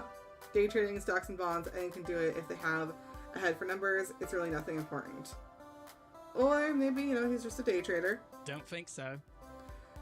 I don't think people are defined by their work. I know the arcade is home to those who've made it their passion into the work, but it's the passion that matters more. I find passions the same as anyone. I look forward to learning yours as well. When I'm not deep in the middle of a game, I mean. He's getting more and more distracted by the game. I should leave him be. I have to do a thing about a thing. Ah, look at the MX. Ah, so good. And yet another weird encounter in a string of weird encounters. By the end, he sounded more like a high-score junkie you hear about in the documentaries. Obsessed, driven, kind of strange. But it's not the impression I had of him from the beginning. He smiled when talking about not splitting up the arcade. There's something more going on here, but, well, he's a Funplex regular. There'll be plenty of time to learn more later. I've got work to do. Let's see, what to handle next? In the distance, I see a number of people gathering, which is surprising since the first half of my shift was complete and utter solitude. Don't get me wrong, I'm happy to see that people do come to the arcade, but it's quite a crowd that's assembling. Like, larger than Queen Bee's team was, rowdier too. This has to be against some fire-coded safety protocol or something, right? Speaking as a citizen that enjoys living, having an escape route in case of emergency is necessary. Time to clear the way and pave my own path of safety. As I approach, I see flashing neon lights accompanied by upbeat Europop drifts.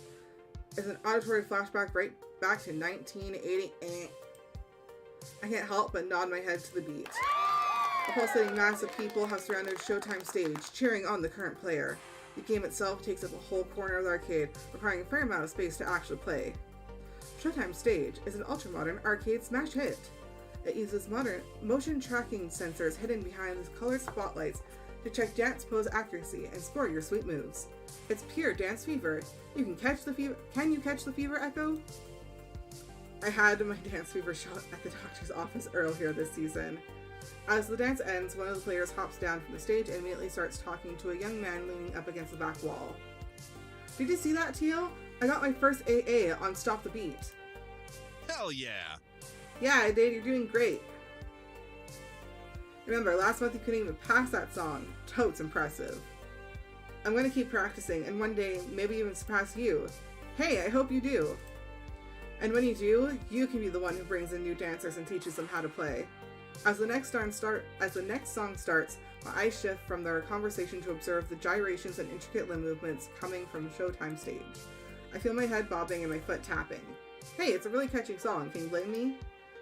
I'm getting really into it when I feel a hand on my shoulder. Care to dance? How about you? Want to take the spotlight? No. We do not do that. We do not do such silly shenanigans. You know what dancing leads to? Me falling on my face in front of all these people. Either that, or one of my customers enjoys a trip to the emergency room with a shattered foot. I'd rather not horribly embarrass myself right now. Let's save that for later. Bummer. 'Tis a downright shame, but you can't blame me for trying. How could I resist to ask a person such as yourself? You caught my eye the moment you walked over. Hey, wait. You're new here, right? Oh, it's voice line back. No, okay. Yes, Barry. Name's Mateo. Hello, But everyone Mateo. here just calls me Teo. Tails the best! Greatest guy here! He's sort of like our leader, yeah! Oh, please, I'm nothing really. He looks directly into my eyes. Nothing as special as you. I just like to show newbies the ropes and teach them how to play. Our community is small, but we're all super close. I bet they're all fucking poly. They're all poly and dating each other. I think you'd be a perfect addition to our gang. So, what do you say? Play our silly dancing game? Tio stretches his arms to me, waiting for my hand to grab his. What should I do? What should I do? You know what? What's the worst that can happen? You know what? Sure. I wasn't sure about this guy, but Tio's persistence and spirit are damn infectious. Who cares if I mess up horribly, fall down, and crack my skull open? As a kid, I remember stomping around the dance mats. Why not try out 20 hottest dance game? Even if I technically don't know how to play it yet. Without thought, I take his hand. Sure, why not? As I'm about to step up on stage, an ominous shiver crawls down my spine. I glance over and spot Ashley standing behind the ticket counter. I know I can't see her face behind the mask, but I can totally sense she's glaring daggers my way. It's creeping me out. On second thought, I'm actually supposed to be working right now. I'm the new floor attendant, Ekko. Really? But I haven't seen you around here at all. What happened to the other guy? He was actually pretty good at Showtime stage, now that I think about it. He's out, I'm in. It's currently year 0 of the floor attendant Ekko regimen. Or regime, rather. Hello there. Well, it's an honor to meet you, Ekko. I hope we get to know each other well. Indeed. For someone that loves Showtime stage as much as you do, I haven't actually seen you play yet. True, most of the time during these meetups, I tend to let everyone else play. I go around and make sure everyone is happy and having a blast. But what about you and your feelings? Oh! No, focus on your own happiness. My happiness comes from making other people happy. That's all I need in life. Which is all well and good, but I still need to deal with this crowd. How best to handle it?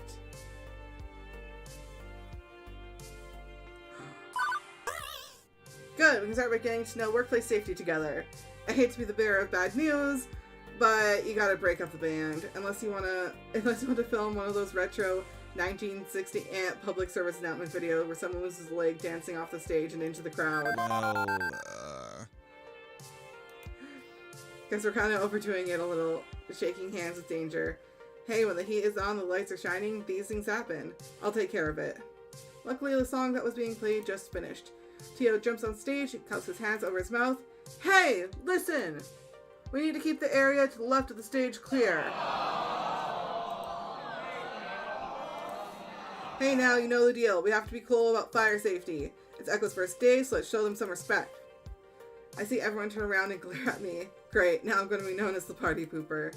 I guess I've had worse reputations in my lifetime. Like that one time, I had to close the pool because of that dirty bandage floating in the water. No one would talk to me for a week. Hey, don't disappoint me, crew. Ekko's just doing their job. Reluctantly, the crowd shuffles itself in a semi-orderly fashion. As everyone settles into a safer way of watching the game, Tio jumps down and comes back at me. Better? I nod, generally impressed with how Tio can capture his community's attention. We listen to him and have the utmost respect for him. Yeah, actually, much better. didn't mean to cause any trouble. Sometimes we just get so caught up in the game, you know? Of course you know. Hey, you should still join us later. Maybe when your shift's over. We'll all be here dancing until closing time. As long as that dancing was within the law, carry on. Officer Ekko has spoken. I start to walk away, ready for my next venture, when I remember something I should do. I turn back to Tio. Hey, thanks. No problem. Well, I feel nice and accomplished. I was able to uphold the safety of the arcade like a model employee. I say that's pretty good for my first day. Even Ganon's gotta be impressed, right? With that business sorted out, it's time to leave Showtime stage. The arcade is now at peace. My work here is done. Well, actually, we're a few hours from closing time, so my work here isn't quite done, but you know. I'm so at peace. In fact, I don't even notice the underboss of the arcade sliding on up behind me. Good day. Ah, thanks. I've been keeping tabs with you while the others have been, and they've been texting me. You know, you should consider getting a proper group chat going. I've got a crappy phone plan, my texts aren't free. A valid point. I'll look into that. Impressive. I'm impressed with how you handled yourself. I think you're gonna work out just fine. Anyway, I've prepared your paperwork. If you'd like to go and sign it and make this working relationship a bit more above board. Yeah. So you're staying? Please tell me you're staying. I mean, I fed you and everything. Francine hasn't fired them right? An adorable Night Lord joins the impromptu staff gathering. Ooh. Ekko's off to a great start. Here's to your first day, followed by many more. Don't you two have jobs to attend to? Just ordered a replacement power supply for Robotron and nothing left to do for the day. And not many kids around me to entertain. Finally, a quiet moment. My dream job has been going a mile a minute since I got here.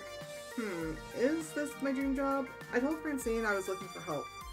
I've been so used to life dumping all over me, I've come to expect the worst generally. And yet, I can't say the Funplex has dumped on me. It's been hectic at times, a little too much, but not really in a bad way. I'm starting to get along with my coworkers. I'm helping people with their problems. Maybe I'm finding the hope that I was looking for after all. We've only got a few more hours till closing. It's nice and quiet. How about we game for a bit? Speak for yourself. I still got paperwork to handle. Oh, come on. Don't act like you don't game. Irrelevant. I know your dirty little secret. What? Naomi, you sneak in early each morning to play pinball. You're a pinball wizard. Well, what of it? I bring order to chaos. Pinball is a very expression of that art form. Yeah, you know what we should do? Impromptu pinball tourney. The girls are giggling and I'm finding myself smiling right alongside them. All in all, not a bad way to end my first day. Yeah, let's go. By the way, I've booked a birthday party for this afternoon. Cla.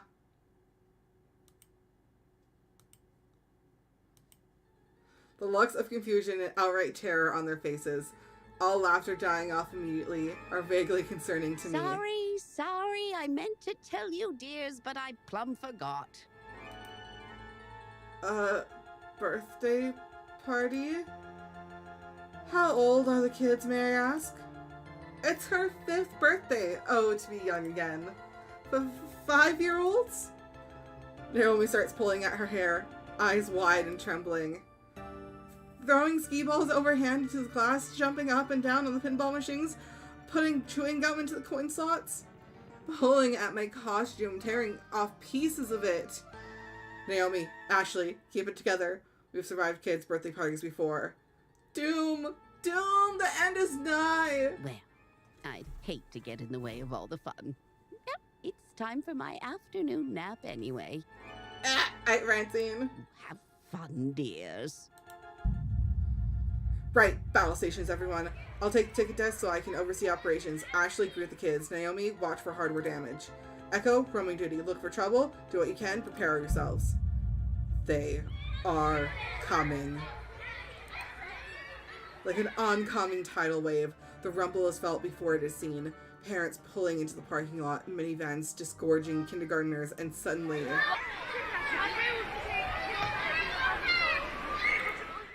an explosion of small human rushes the door, bursting into the arcade before scattering every which way. Even before any of them can get tokens, they're grabbing at joysticks, smashing buttons, eager to get their game on, or even just pretend to be playing. The crew assume battle stations, Naomi by the fragile pinball machines, Ashley near the door trying to distract the oncoming kids to greet them. Gavin, armed with pre-stacked $10 rolls of tokens, quickly exchanges them with the adults. Beats waiting in line at the exchange machines. As for the pro gamers, well, Queen Bean and Tio friends bolt for the exit, abandoning them. Keon getting out ahead of the surge of kitties, I guess. That's all very well and good, but I've got no idea where I'm supposed to be. Roaming duty, Gavin said. Look for trouble, Gavin said. I mean, I was doing that before, but now the chaos has multiplied. For a few minutes, I'm like a pinball being bounced around, or like that frog trying to cross a highway of traffic. Eventually, I spot 3 possible problems on the rise, and Ekko, professional floor attendant, is ready to attend them. Which one of these should I tackle first, though? I may not be able to deal with them all in time. Okay. We have 2 kids fighting over a box of cupcakes near Naomi and Ashley, an angry adult shouting at a kid near Tio and Queen Bee, and a little girl crying over her stolen tickets near Percy and Gavin. I feel like Percy and Gavin can handle the girl crying if I can't get over there, especially since Gavin's at the ticket counter. I feel like this one...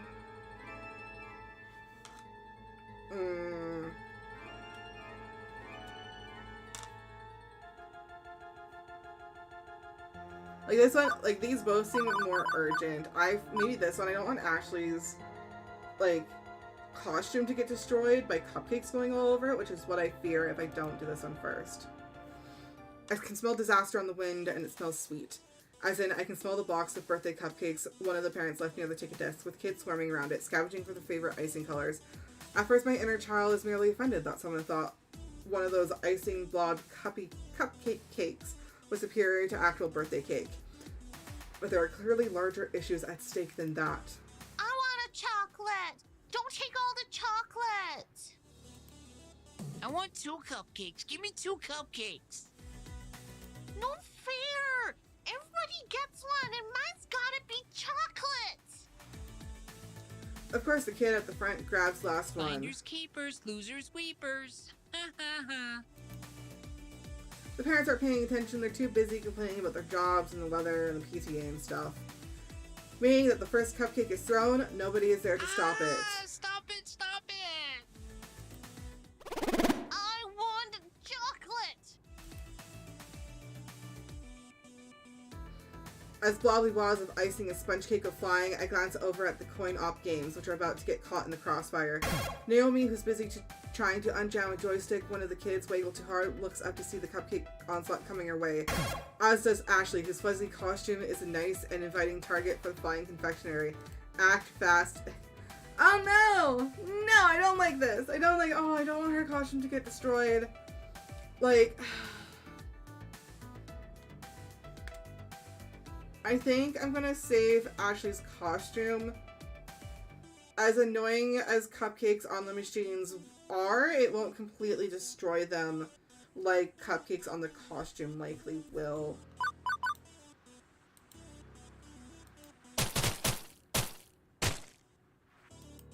Damn. Well, alas, my noble self-sacrifice does not save them both. No, the game! The joust she was working on with me this morning got its controls splattered with icing, including sugary slime dumped right into the exposed joystick she was fixing. But Ashley at my side in an instant. Ekko, no! Damn you, unjust universe! Ashley, it's so cold. Lie still, Ekko. I won't let you die on me. I'm not dying. The icing is just kind of cold and sticky and gross. Oh, well that's okay then. By this point, the lackadaisical parents have finally noticed the pastry wars and are busy rounding up the combatants for various scoldings. Meanwhile, Nomi's near tears as she fixes an out-of-order sign on the screen with sticky tape. It feels like pulling a death shroud over it. Oh man, I just fixed this game.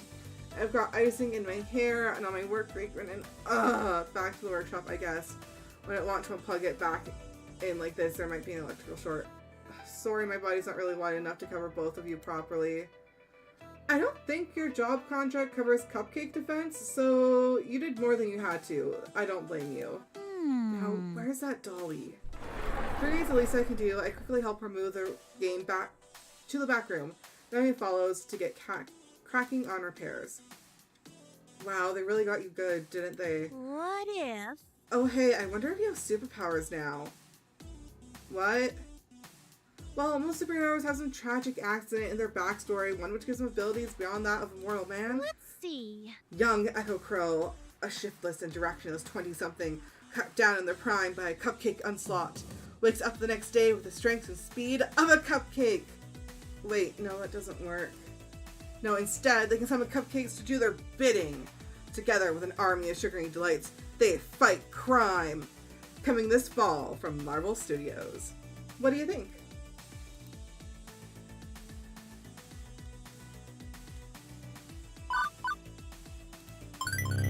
Considering Hollywood spends the GNP of a small nation each year on box office bombs, this actually comes in above the average. Yes! Yeah, I know, right? I'll have my people call your people, and they'll all do lunch. But seriously. Thank you. Thanks. You didn't have to take that mess for me, but you did, and I really appreciate it. I'll cover the floor a little extra while you go change, okay? We'll talk later. No problem. Be seeing you. With a brief nod from Gavin, I snatch one of the official Funplex t-shirts to replace my cupcake top. After a few minutes in the bathroom to change and wipe off icing off my pants, I'm ready to go again. Right, that's sorted out, but the other two situations are about to spin out of control. I only got time to deal with one. Which one? I do that one. The sounds of hardship call to me from the Fast Cars 5 racing games. Shouting adults and crying children are never particularly good signs, and I hope beyond hope that I can take this on. I shake the discomfort off. Now's not the time to doubt myself. I need to find out what's going on and stat. As I get closer to the revving of engines and the clacking of shifting gears, I see a grown woman raiding a cowering boy. I didn't. Admit it, I know what you did, you brat. You manipulated my precious son to put his tokens in your game. You should be ashamed of yourself. Children like you are absolute worst. Garbage. Ma'am, keep your voice down.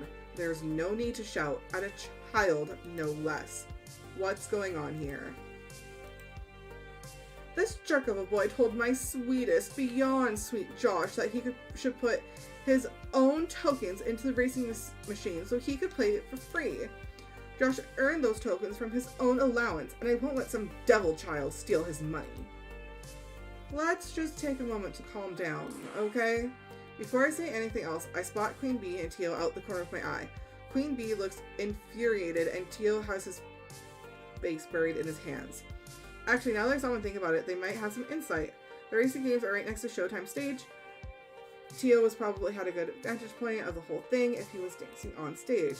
And just by the way Queen Bee's brows are furrowed, I can tell something is not sitting right with her. I could ask one of them for the help, or I could try to solve this one by myself. Queen Bee. Since Queen Bee has been consumed by rage, I bet she knows what's really going on here. I wave her over to join us. I attempt to reach out to her for guidance. Ma'am, I know you're upset right now, but I think that... Queen Bee! Please! I made my way to avoid the loud people as I try my best to defuse the situation. I avoided nothing wrong. Nothing. Excuse me? Pardon? How dare you? There's no way I'm getting word in between these two. I sigh and resign myself to witch it up. How dare I? Yelling at that kid. I don't care if he did what you claim or not. You've got no right to traumatize him over it. He's a thief and he'll grow up to be a no-good criminal. That still doesn't fucking matter. Do you honestly think, like, take a single fucking second of your life and really think that shouting at a child is an effective way to handle this? Ugh, you can't tell me how I should act. Who do you think you are? I am the nemesis of evildoers. Righter of wrongs. Rising star of L7 Gaming. Queen Bee poses in her trademark pose. No one can defeat me, Queen Bee. I am the one and only Queen Bee, and in the name of the Funplex, I'll punish you. Well, I've never, in all my years, you're far worse than that impudent child. Josh, we are leaving this horrible arcade right now. Oh, that's one way to handle that. Maybe I should have asked Tio. Maybe I shouldn't have asked the one with a bit of a temper. Bloom scoops up her child and storms out the front door. I don't think we'll see her or son anymore, and frankly, I'm okay with that. Once they're gone, Queen Bee turns her attention back to me. Come on! People like that really piss me off. My blood's still boiling. Oh, hey. Thanks for the backup. You're welcome? I really didn't do much of anything. Yeah, well, I knew you had my back, kid. I can sense that you're like me. I can't stand to see people get screamed at. It sucks, you know? Queen Bee's whole aura changed from her normal upbeat snark to being completely down in the dumps. This is a side of her I hadn't seen yet. She just looks so sad.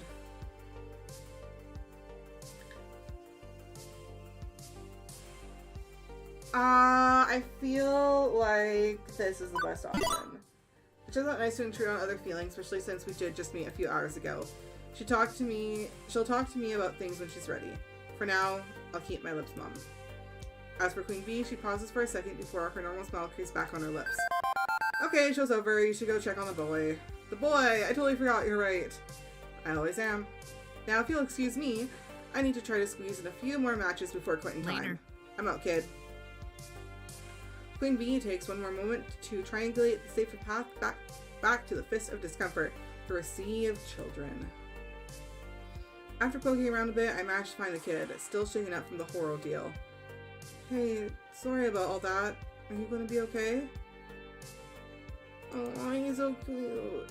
I swear I didn't do nothing. The other kid just came up out of nowhere, dropped his token into my slot. After I lost, I got off the game and offered it to him. He just ran away. And then that woman approached you and started yelling. The boy nods, wiping his stunning nose on his shirt. Uh-huh. Well, if it's any consolation, the bad lady is gone, and I don't think she's ever going to come back. Especially after the way Queen Bee burned her. The boy, cheeks still streaked with tears, lets a smile spread on his face. Thank you. Oh, I tell the other lady thanks for sticking up for me too. I nod, and the boy scurries off and joins some of his other friends. 2 problems in the can. Now to deal with that crying kid by the skee-ball machines. Oh, she's gone. Well, crap. Percy looks up briefly from clearing level 78 of Moopy. Looking for that girl, I think her parents took her home. Party turned sour for her, I suppose. Drat wasn't fast enough. You can't be everywhere at once, Ekko. Cheer up, love. You're still doing better than the last guy who stood at your post. Second. I saw you deal with the obnoxious parent, and with the cupcake war, you did well today. Seeing Gavin actually smiling is weird, but I'm not going to say no to praise from my sub-boss. Things seem to be cooling down. I should take a few minutes in the break room while there's a lull in the action. Ashley and I will handle things for now, and she can swap off when you come back. Darcy ducks out of the conversation without actually moving anywhere. We're focusing on his game. I could use a few minutes. Yeah, thanks, Gavin. I'll be right back. I slip away, headed for the employee lounge.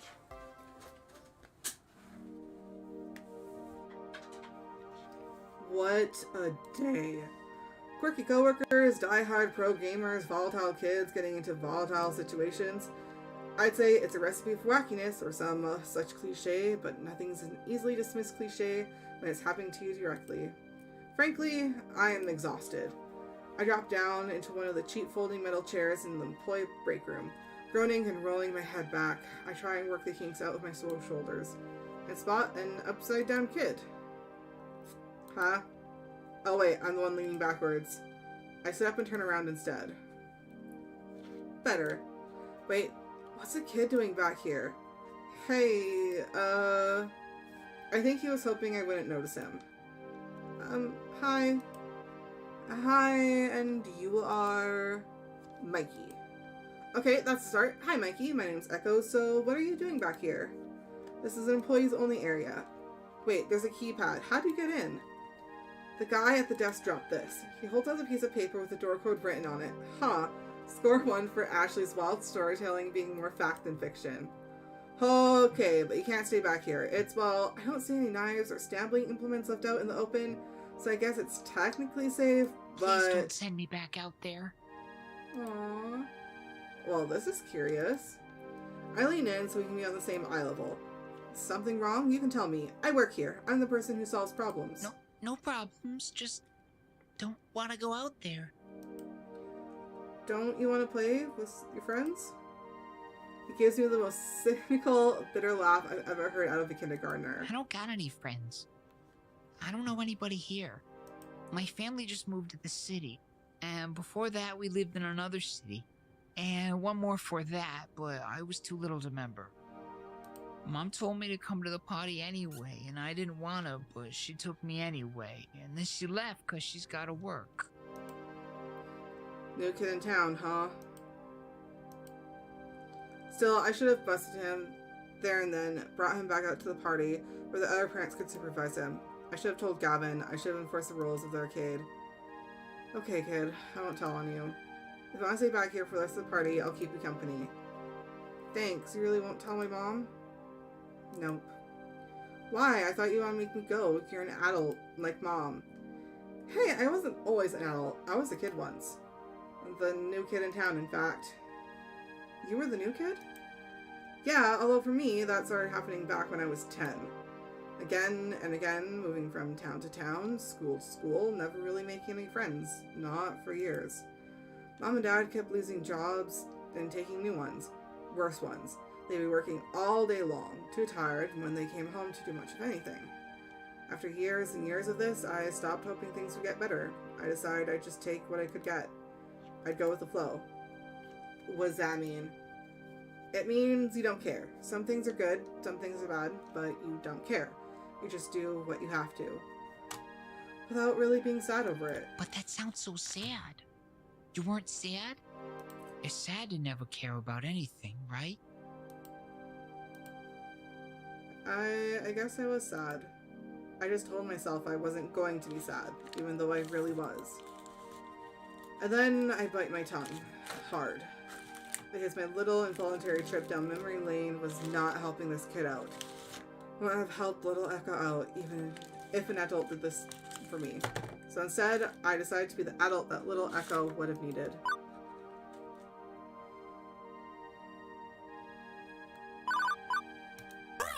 You know, Mikey, things feel bad now, but they could always be worse. Invaders from Mars could swoop in and dress everybody in silly hats. Just think about it. Everyone wearing really silly hats, they're all so embarrassed that they hand over the Earth to the aliens. And that's when the dinosaurs show up. The kid stares at me, not sure if he's curious or confused. Okay, so the dinosaurs start fighting with the aliens, but then they have to smash all the schools, and that means you don't have to do homework anymore. And that's when the monsters start showing up, because the aliens and the dinosaurs are making too much noise, and they can't sleep. Next thing you know, it's just monsters and aliens and dinosaurs smashing everything, and nobody's having any fun at all except them. That's silly. That's really silly. You're smiling, aren't you? He nearly drops a smile on realizing he's wearing one. When you're sad or when you're mad, just think to yourself, it could be worse, and then invent some silly way it could be worse. Soon you won't feel so bad. And hey, at least there's no dinosaurs smashing things, right? Right! Hey, you know one great way to make friends? Jokes, stories, having fun. I bet if you went back out there, you'd find someone who'd laugh at a silly story about dinosaurs and aliens and robots. There's robots too? There's all the robots, if you want there to be. How about it? Let's go back to the party, and you can make some new friends, if you try. Thank you. Robot dinosaurs, yeah, go get him, Mikey. I take his hand to lead him out back to the main room.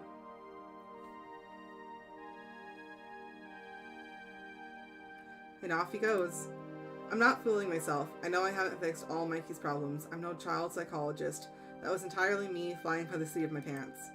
But for a moment there, I was able to help someone in the same crappy situation I found myself long ago. 15 years ago.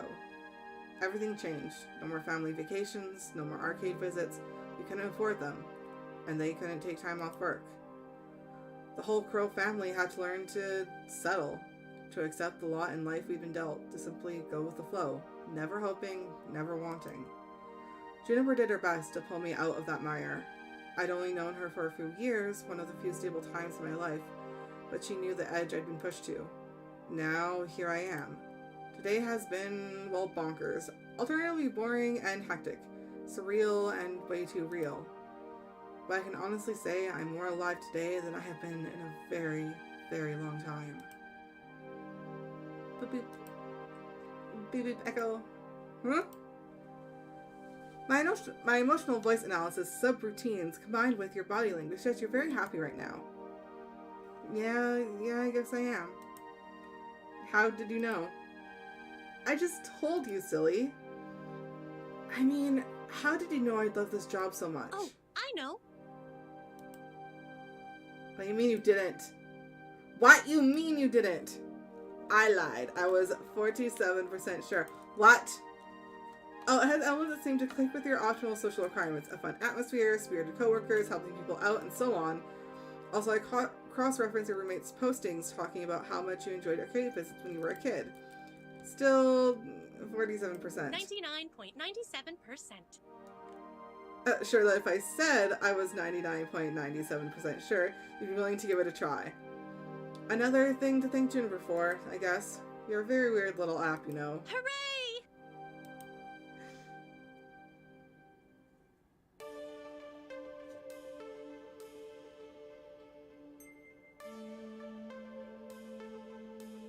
When the car is pulling up in the parking lot, it looks like the party's over.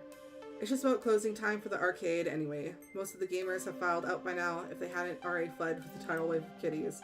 My first impulse is to go bug Gavin about my paperwork, but that can wait. I'd rather go help someone with the tidying up or maybe see how our VIP gamers are doing. Not enough time to run around checking in with everyone though. Who do I want to hang out with?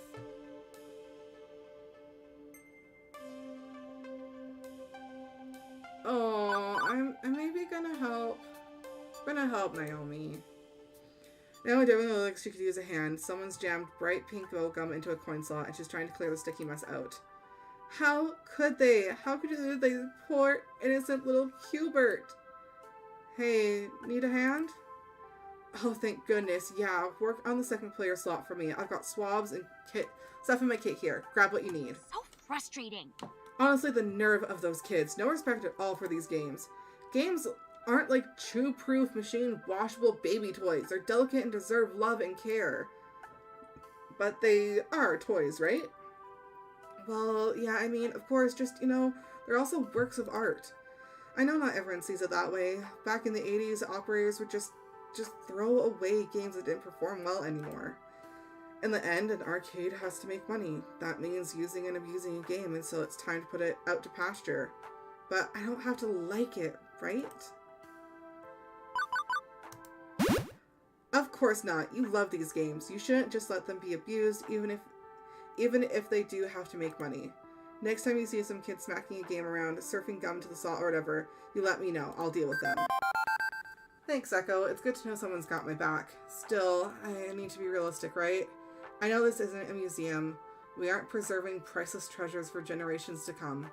Sometimes I treat it like my little private collection, but really, I do want people to play and enjoy these games, and that does wear them down in time. As long as I'm here, I'll pick up a game when it wobbles on its feet, dust it off, straighten it up, and set it out there to be played all over again. With the last of the gum pulled out of the slot, Naomi closes up her toolbox. I should probably pull the coin mechs entirely and give him a good cleaning tomorrow, but I don't want to let the gum sit overnight. I'm heading home soon. I'll see you tomorrow, right? You got it, Naomi. Woohoo! Great. With things running out, there's one last thing to take care of before I'm out the door. I seek out Gavin to handle the remains of the day. Ekko, good work today. Thanks, boss, sub-boss? Gavin will do. I can't say you've been a perfect employee, but my standards are impossibly high, so I'll just assume you are as close to perfect as is reasonable. Unfortunately, the cost of cleaning our carpets and games after the cupcake assault will be a chunk of change. But I suppose you did all you could there. Normally, I'd have dealt with angry parents myself, but I was distracted. I've only secondhand accounts of your performance there, but allowing Queen Bee to yell at the customer is questionable at best. She's volatile. I'd rather you have handled it on your own, all told. I'm not pleased that you sold our movie for only $1,000, not $3,000 as I'd request. Gavin, we'd only pay $200 for that game. It'd be ripping off a customer. A customer with exceptionally deep pockets. One who squats in the game all day, spending only a handful of change in the process. If anything, $3,000 is what we need to make up the lost profit from being so mopey obsessed. What's more, why is it still here? Is a good question. Was I not clear I wanted it gone? Percy didn't want to break up the family. They're machines, not people. He also didn't want Naomi to be sad. Yes, well, Naomi needs to learn to let go, I'd say. Oh, yeah, Francine, you tell him. Are you giving our poor little Ekko a hard time, Gavin dear? Miss Francine, I thought you were napping. Let's be sensible. Naomi's dreams matter too, as is the dream of Percy, that poor fellow. Poor, isn't Percy stinking rich? Everyone has a dream they're chasing. Gavin, I know you mean well, wanting to keep everyone's dreams afloat, but sacrifice made in the name of which shatter the dreams of others, well, that's not what the Funplex is about. Ekko, you understand, yes, the reason why? Why am I here? That's the question you asked me during the interview. Now I think I understand. I came here today looking for hope. Hope I could do more with my life than compromise. Settle for what I can get, and go with the flow. Everybody I've met today is full of hope. Gamers chasing scores, people following their passions. Nobody here is willing to give up on their dreams. Not even you, Gavin. You know we're better than this, Gavin. We don't settle. We chase after our hopes and dreams. We won't accept anything less. I see. Apologies. That's right. You were wrong. Apologize. It's difficult to balance my idealism against my realism some days, but I know in my heart I need to err on the side of idealism, even if my mind screams in protest. I can assume you are still keen to work here, Ekko? I didn't even hesitate before replying. Absolutely! Gavin fetches a nearby stack of forms. Fillings out tonight, hand them in to me first thing in the morning. And welcome to the Funplex. Welcome to the family, I'd say. I'm sure you'll fit in just fine, Ekko.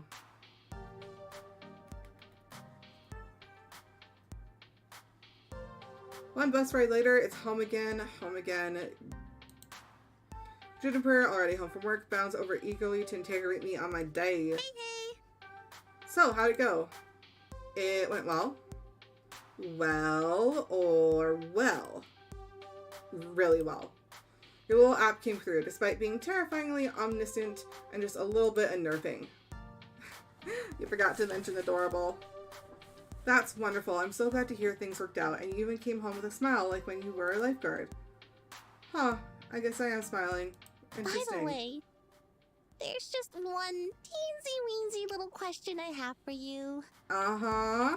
Why exactly did you order a giant crate full of pizza bagels? God damn it! Iris! Did I neglect to mention that part of the terms and conditions? Yes. I didn't know I'd get a crate of pizza bagels if I subscribed to Pizza Facts. But alright. Hey! Also won a prize. You get one of these for each level you clear, plus some extra various endings and other hidden thingies. Now let's check our score.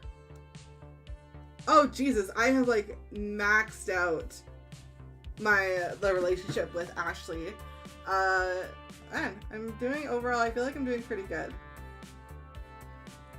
And the two that I wanted to be my main are my main. That's great. Proving his gentle, sweet, and compassionate soul. Also, you've scored 5,650 points. Nice. Keep talking with people, and your score will go up, up, up. Okay, today's pizza fact is Americans eat approximately 100 acres of pizza each day, or 350 slices per second. Oh, wow. Yes, please.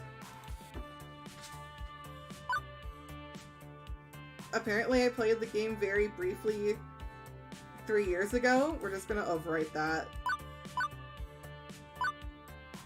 Cool.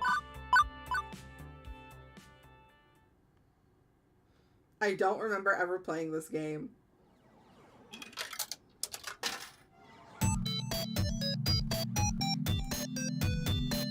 Level 2, Chasing Ghosts.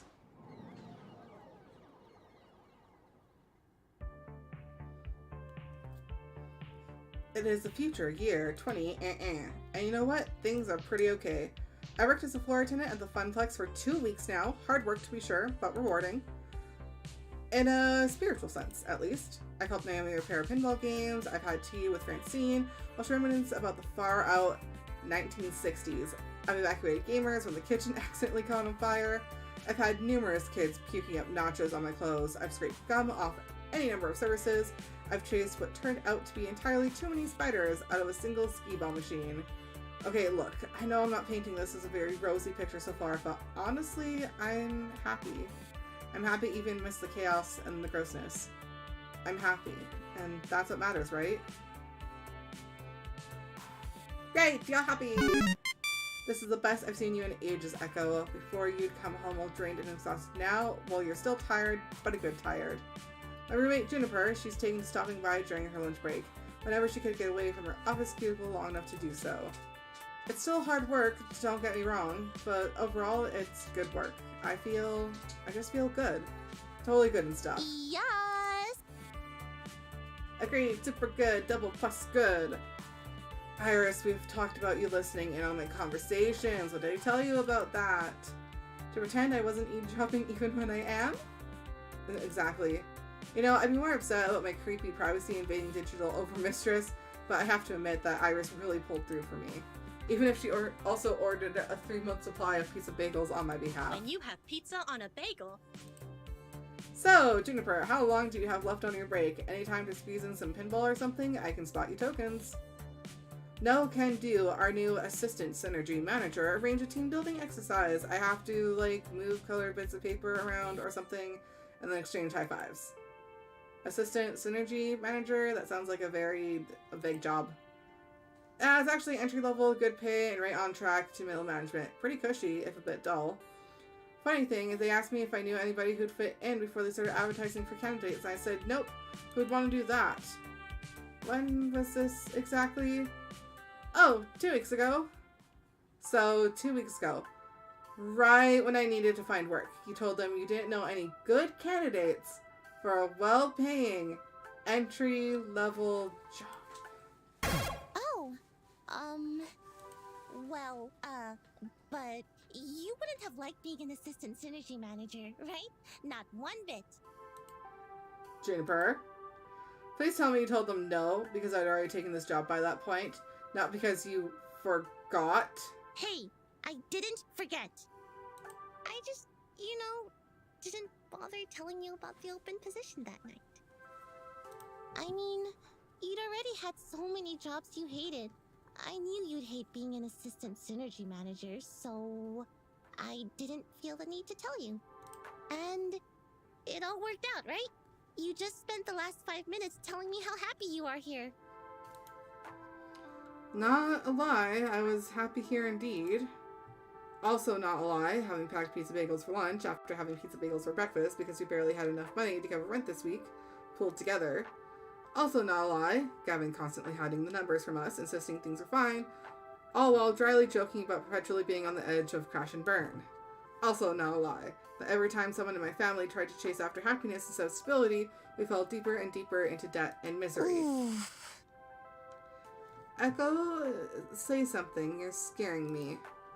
When I lost my lifeguard job, I barely reacted. Didn't care that I was impoverished again and facing an uncertain future. I guess one of the nice side effects of no longer going with the flow is no longer being numb to the reality of your situation. But I shouldn't feel upset. I've been genuinely enjoying this new job. It's restoring my sense of hope that my days can be something to live through, not just endure. I have no right to be angry or upset at losing an opportunity at a safer, more stable future, right?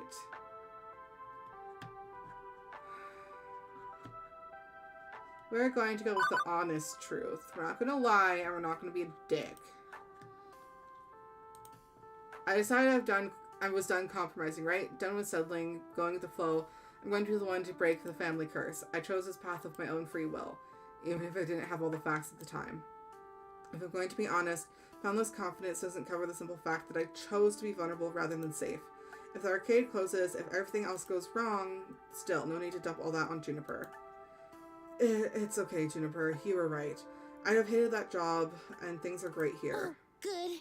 You were kind of freaking me out. Trust me, it's the right decision. You'd learn to loathe working at my office, like I do. I mean, sure, the pay is good, and you get solid health insurance, and paid vacation time, and they have a sweet coffee shop right in the lobby. And these really great chairs that support your lower back, like $1,000 chairs from Sweden crafted by master chairsmiths. Juniper, I said it's fine. Everything is fine. Honestly, I'm okay. I mean, I won't deny that job would have been a safer bet. I want to contribute my fair share to the apartment rent, you know? But with Sun is done, I'd rather look forward than back. Right. Forget I said anything. Please, forget I said anything. I'm sorry. I should have told you. I shouldn't have held that back. But I still wouldn't have pushed you to take the job. It's totally horrible at my office. You'd have been miserable there, like me. Juniper, it's cool. You're right. I'd have hated it. I got a good feeling about this. I think you're right where you need to be, even if I was kind of awful about getting you here. Hey, I gotta get back to the office. Have a good lunch, okay? I can feel the distant rumble of a frozen box of pizza bagels taunting me from the recently repaired employee break room. Yeah, okay, and you have a good rest of the hours of your day, yeah? I'm okay with this. Everything is fine. Right? Right. What I need right now is a distraction, and frozen pizza bagels are most certainly not it. My pocket money is really slim, but I think I need to step out for some fresh air and treat myself to a better lunch than that. And hey, maybe some company too. Nice and distracting, talking to someone about anything other than this. Let's see, who's available?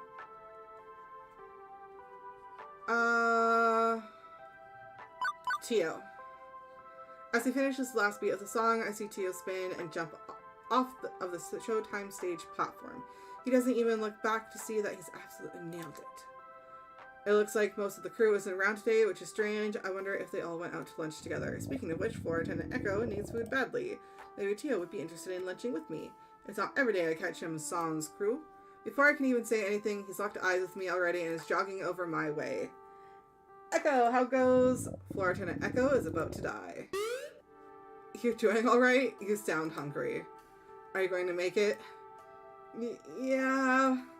Actually, no. I may be doomed. I can't have you dying on me. Not like this. Let's get some food into you. I'm taking you to Whole Story. What, the bookstore next door? Did they have food too? Only the best pastries and coffee this side of the Mississippi. I can't believe you haven't gone yet. Sounds tasty, but I really should eat the pizza bagels I bought for lunch. Please, you eat those every day. Let me treat you to something other than that. Think of it like a friend date. I shake my head, TL relentless as always. Fine, you win. Let's go. Despite coming to this little strip mall for 2 weeks, I hadn't actually visited neighbors. Mostly I did whenever it needed doing. I took orders from Gavin, lent a hand to Ashley and Naomi, things like that. Whenever the job happened to call for, no more, no less. I couldn't say I'd been part of any community outside the immediate circle of my coworkers, whereas the other visited Whole Story frequently. TL leads the way into a shop that smells strangely of dusty old books and sugary sweetness. I don't think I've ever been in a little independent bookstore. Or a bookstore at all, for that matter. It's 20... Who buys books in a brick-and-mortar store anymore? But despite the subdued atmosphere compared to the arcade, there are customers present and accounted for, sipping coffee, reading old tomes, and yes, munching donuts. Tio secures a tiny table for us before directing me to the bar. Hang on, what the heck is with this menu? It's organized by the Dewey Decimal System? I feel whimsical today. I'll have the matte groaning, pink icing, colorful sprinkles, and ring it up on my tab. I mumble up a thanks, trying not to make a big deal of it. Cash is tight, and boutique cafe pastries wouldn't help my situation much. A pair of middle-aged guys wait to take my order. Hey, I'd like,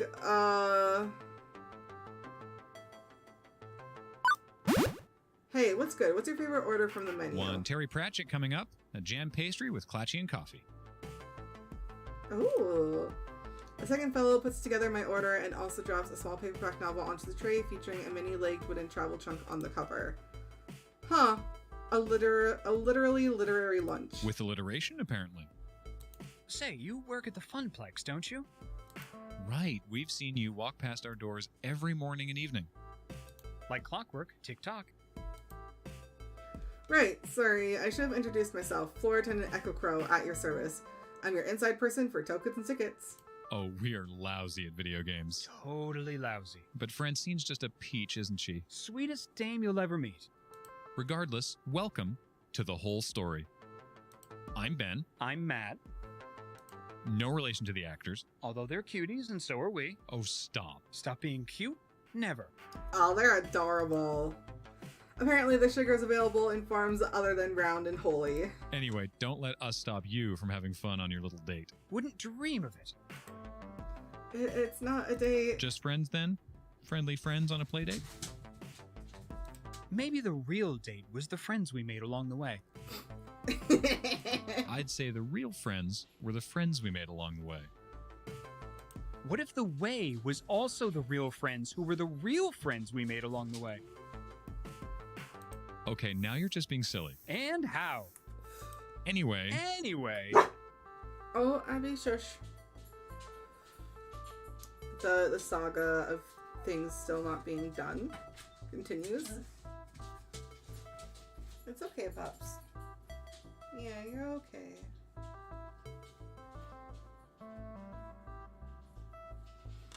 Next order, please.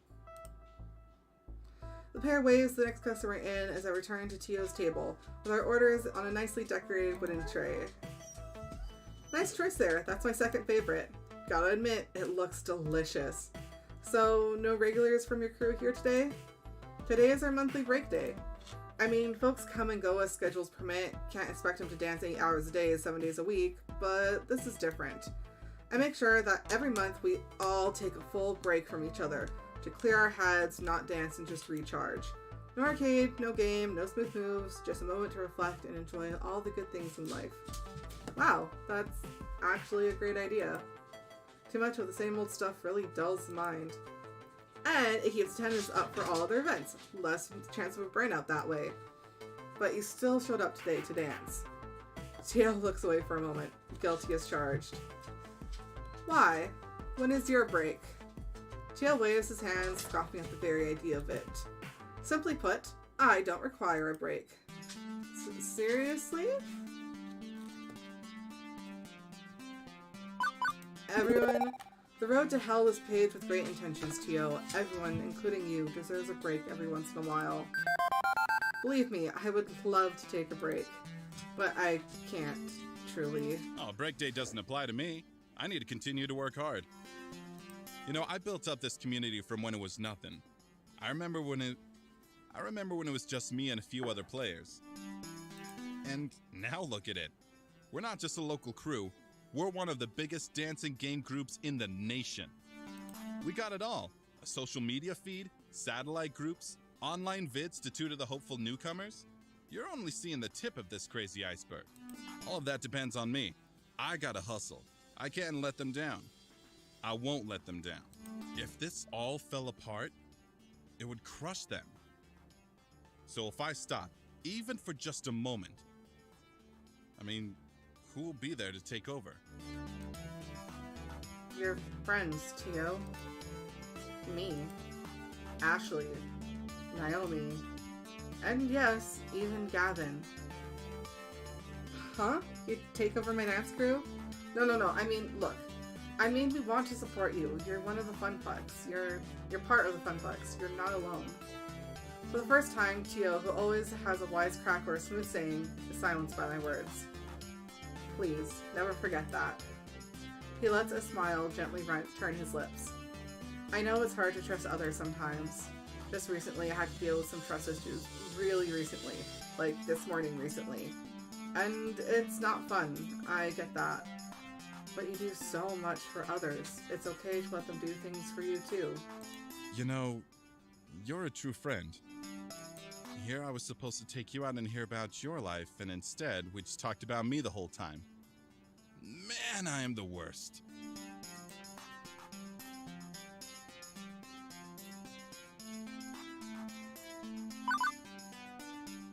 I know Tio's just joking, but really no one is as bad at dancing games as I am. You may be the worst friend, but I'm the worst at the Showtime stage.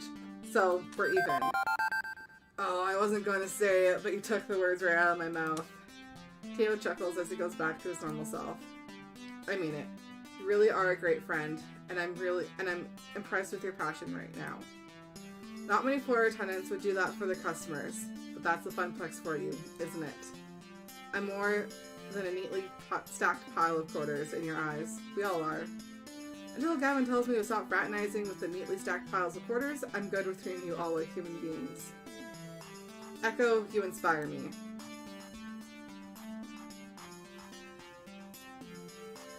Confusedly, I glanced around, looking for who Tio seems to be talking about. I've never been described as inspirational. Who? Me? Yes, you. You could use that heart you have in all aspects of your life.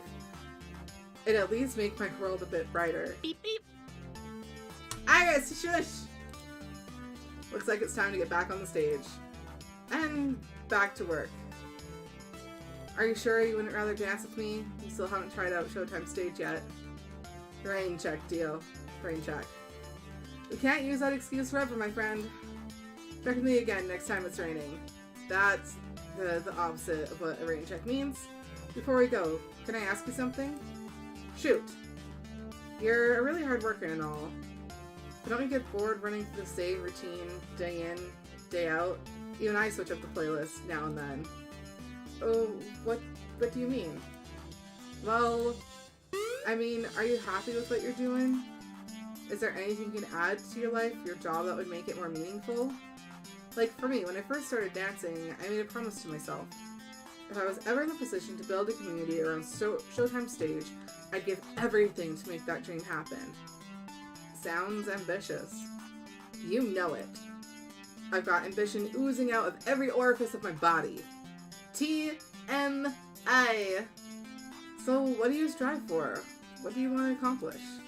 Or is this it? Sorry, that got a little too deep, didn't it? Anyway, just something to think about. We should get back before we're missed. Okay. I feel like that's usually the thing with PC and NPC relationships. We hear a lot about the NPC lives and views, but really do games explore the PC's history?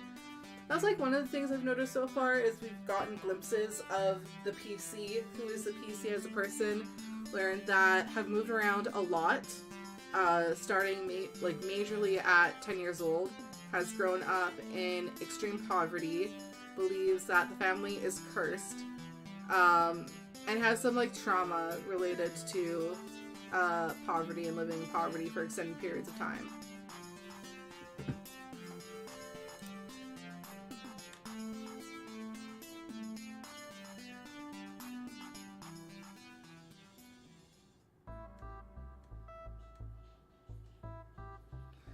Time for the afternoon shifts. That's usually when things heat up.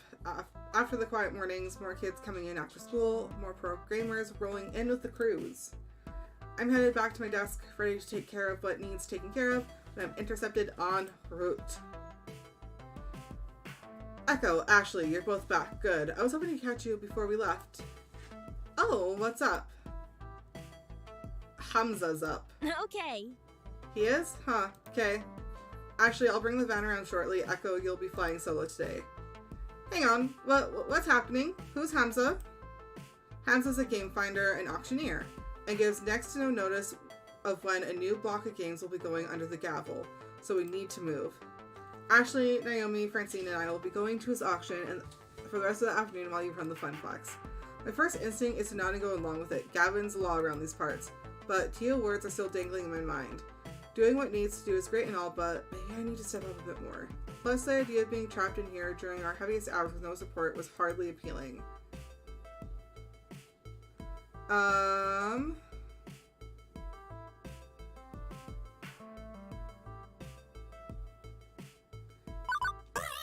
Me? Seriously? Did we learn nothing from the Great Kitchen Fire incident of 28?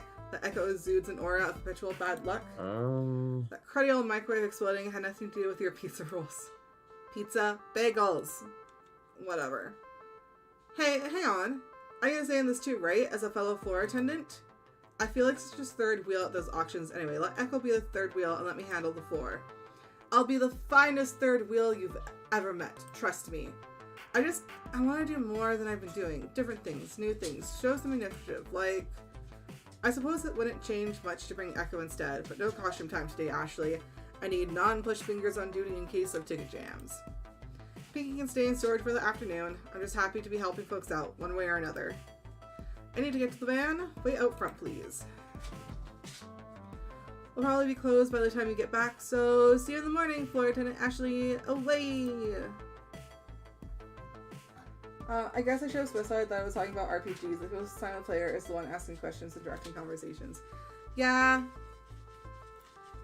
Yeah, that's true. Like, even, like, when I think of, like, Bastion, you get tiny little snippets, but you really don't learn much about the kid. I don't even think you ever learned the kid's name, because it's always just the kid.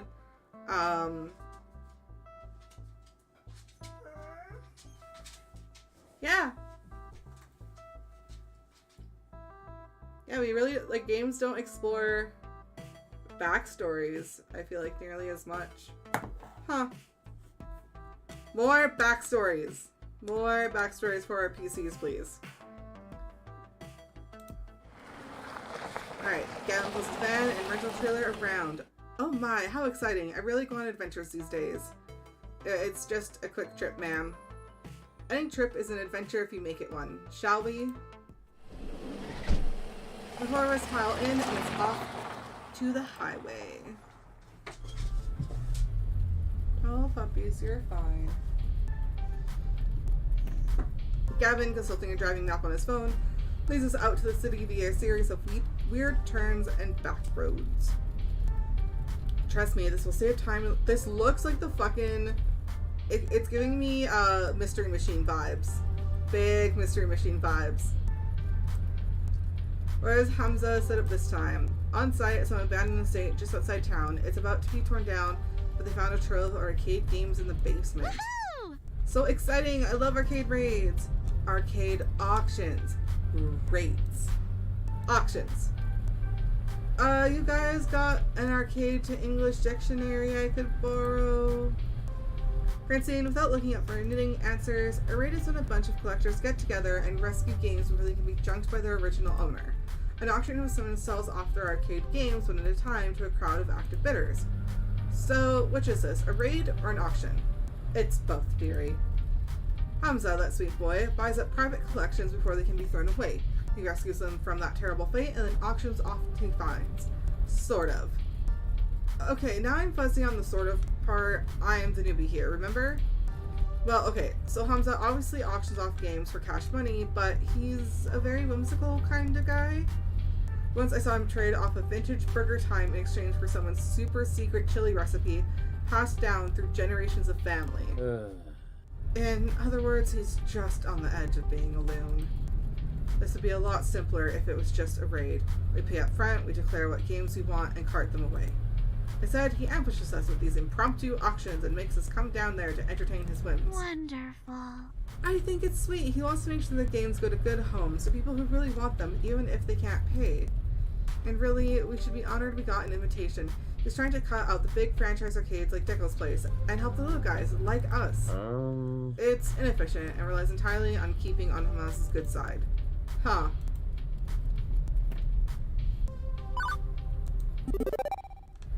I'm guessing Hamza's the sort of person who would let a kid have the game of his dreams for free.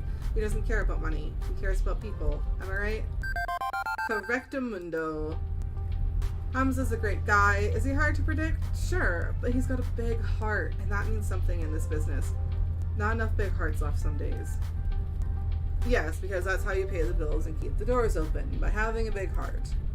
I won't deny the times I speak out of trade, that's practically a steal, thanks to his personal modus operandi, but let's not push too far here. We need to temper our expectations a little, I suspect. I think not. We don't have room to add many more games, especially relics like Hamza usually deals in. What about the off-site storage unit? We could just rotate games in and out more often. Nearly full to bursting, and not cheap for us to rent on a monthly basis. I'm not saying we have to go home empty-handed. Certainly a few holes in our roster we can fill should we find an excellent deal and beat the other bidders. But consider this, above everything else, a way to maintain a relationship with Hamza, even if we don't end up bidding. Aww. Now, Naomi. Gavin knows the numbers. I'm in favor of making our little funplex more and more fun, but floor space is finite. And Gavin, remember, if we find some darling little game Naomi would lavish adoration upon, we can always retire an older game. Life, my young friends, is a series of trade-offs. Well, isn't it better to, not just settle and compromise all the time? Well, now, there are trade-offs, and there are trade-offs. It's silly to say that you should never compromise, as silly as it is to say you should always compromise. It's what you compromise that defines who you are. You're all so young yet. You've time to make mistakes in learning what trade you need to make. Unless you don't make rent on your apartment or your stomach's growling. Iris and Juniper have pushed me to stop selling for less out of life, to stand up for myself and my happiness. And I've done just that, without regret, so everything should be fine now, right? Right? New default topic diversion, the weather! Well, at least it's a nice day for an outing, right? Oh, come on! Wonderful, glad I packed plastic bags to trap cabinets in, just in case. That's our Gavin, always thinking ahead. Trying to protect your investments, huh? For Hamza's invitation, it seems this arcade was largely abandoned and left to rot. I'd rather not add water damage to the ailments the games are already suffering. It's so sad when we come across a wonderful game that's just ruined beyond repair. Most collectors show their collections a lot of love, but others just don't care. You find old games in barns exposed to elements and falling apart. I suppose it's one thing we usually agree on. It's important to take care of your games. For their resale value, you mean? A broken game's no fun to play with, and it's a shame to see a classic in terrible condition. Consider pinball. Pinball games are very prone to breakdowns, particularly older ones. To experience them in their glory, you need to show them care. Even beyond a busted game earning your quarters, it feels like a waste to allow an enjoyable game to lie fallow. A waste of true potential. Huh. Good point. Got to see these two getting along better, even if Naomi kept frantically attacking him along the way there. With the rain pounding down on the van roof, conversation gets a bit difficult. Gradually, everybody resumes fiddling about with their phones, knitting, or driving. Leaving me to wonder exactly where is this auction and or raid happening anyways. We've been driving for some time, leaving the city far behind. What would a massive trove of arcade games be doing this far out in the sticks? Maybe it's some closed down roller rink or a bowling alley or... maybe it's a creepy old house that luckily haunted by exactly 87,194 ghosts. Ah, the classic Crow luck-in place. So majestically awful. Gavin pulls up alongside any number of other vans and trucks. We're here a little late, it seems. Good grief, this isn't really the auction site? Creepy, definitely creepy, at least an 8 on the creepy meter. An old homeless character, I feel. Let's not judge it by the exterior, shall we? With all speed, the group hurries inside to get away from the weather. A large group has already gathered in the foyer of the crumbling estate, but one rushes forward to greet us in a blur as the others pay little mind. Greetings, friends. Hi. Hamza welcomes our friends from the Funplex. Welcome, welcome. Gavin, stalwart as ever. Naomi, love what you've done with your hair. Miss Francine, a beauty surpassed only by your wisdom. And a new player, it seems. Who might you be? Ekko Crow. I see. Greetings to you and yours. I am known as Hamza, seeker of antiquity, finder of things lost, player of games. And welcome to, well, not my home, but a place where Hamza shall provide hospitality regardless. I want the couch. Can I have the couch? It's very pretty.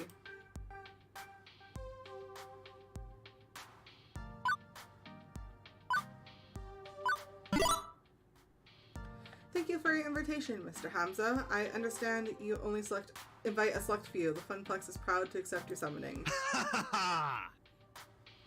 Now you sound like me.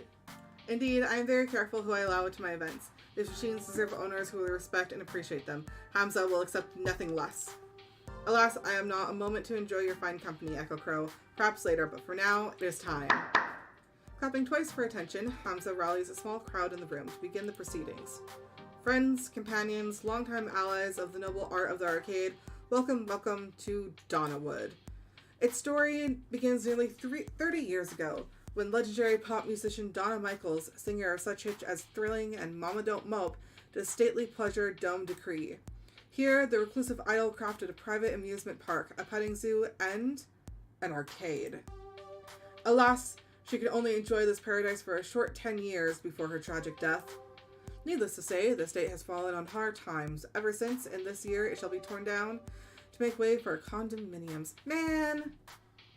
That sucks. I hate, small tangent, small rant about beautiful old homes being torn down for frickin' high-density infill bullshit. The worst. But not before we have our say. Friends, those games that Donna Michaels cherished still lurk one floor below, ready to be rescued from such a terrible fate. It is our moral imperative to do so. I have paid the estate owners a princely sum for the entire lot. Now, Hamza parcels them out to you. By all means, browse the collection. See which pieces sing out to you. On the far table, you shall find refreshments, grapes, sparkling wine, and delicacies from my travels. Mingle, cavort, and we shall begin the auction in 1 hour's time. Thanks.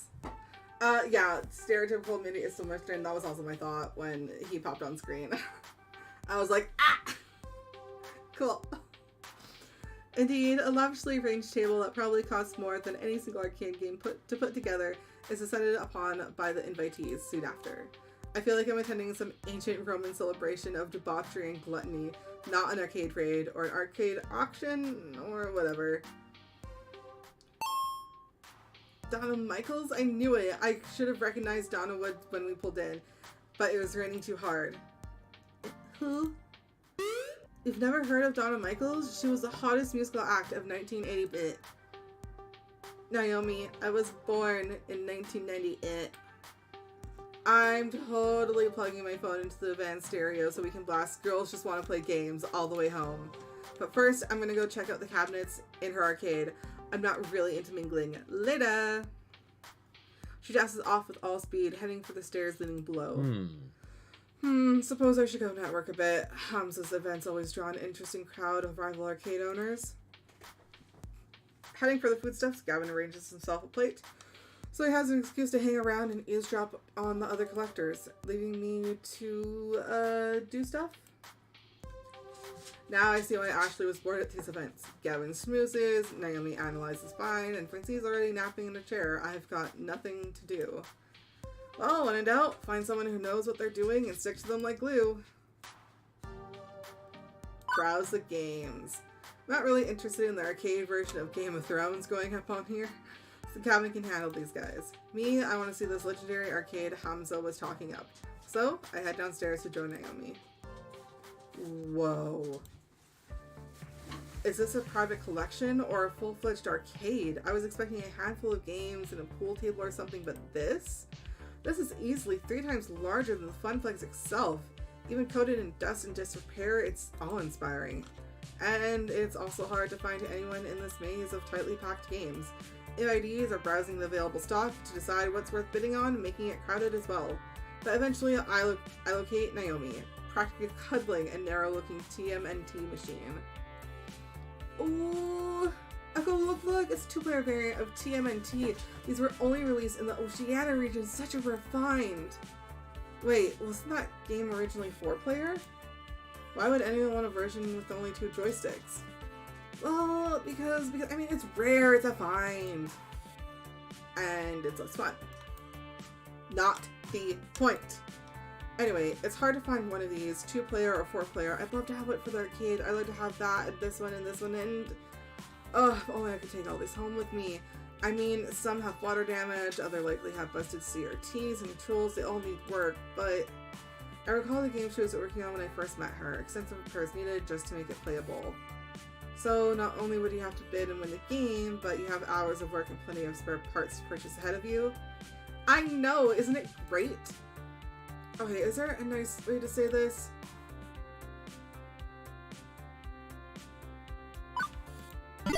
Hey, Naomi, quick question. How many games do we have in storage right now waiting for the same restoration treatment? And how many games on the floor right now need tune-up? Let's see. I know there's 3 on the floor right now that need reproduction. Side art decals and Pac-Man marquees a bit dim. Plus there's the 4 or 5 in our rental storage unit I still need to count to, so 2 of which have dead monitors, so can you really take on more projects right now? Putting into context all the work that's ahead of her seems to bring her back down a bit. I could make the time, I could get it all done, and then some, I'm sure of it. I mean, let me size, frustration building. It's not fair. I know, I mean, I'm not dense. I know there's only so much we can realistically do. So many projects I can actually take on. But I wish I could do more. I wish we could do more. The Funplex has never really been a success. Even before I came on board, it was always struggling to stay afloat. I joined it because so few arcades still have the games I love. But I can't turn our situation around, can I? No matter how hard I try. This was my first job. Part of me is hoping it'll be my last job too. That I can happily spend all my days tinkering with these wonderful games. Every kid says they want to be a fireman or an astronaut or a robot cop or something, but nobody actually ends up doing that. Except me. I wanted to fix up arcade games, and that's what I'm doing. It's all I ever wanted to do. So when I see all these old, broken games, I just want to show them the love I can give. I could be happy working on them for the rest of my life. Wow, that's dedication. And really, you went straight from school to an arcade job?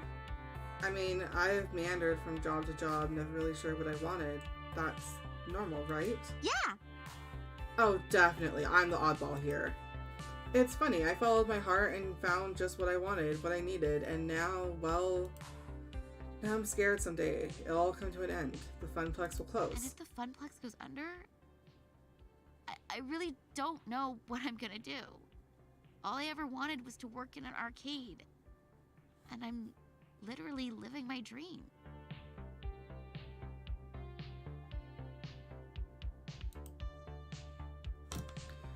Okay, now I feel bad for bringing down her day.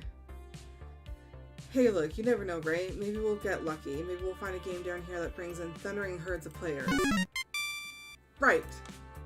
It's a some help, and we both know it, but Naomi clings to it immediately, eagerly. My low bank balance and gambling stomach mean I need to cling to that hope as well.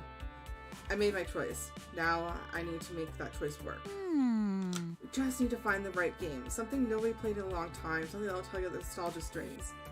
It's difficult finding the right balance, especially in year 20. A lot of these games are on life support, borrowed time. But they can be repaired, right? Well, yeah, for now. But CRTs, the monitors that power these old games, for LCDs and now 3D flats started replacing them, they're in short supply. No one makes them anymore. I mean, who buys a tube-based TV anymore? Nobody!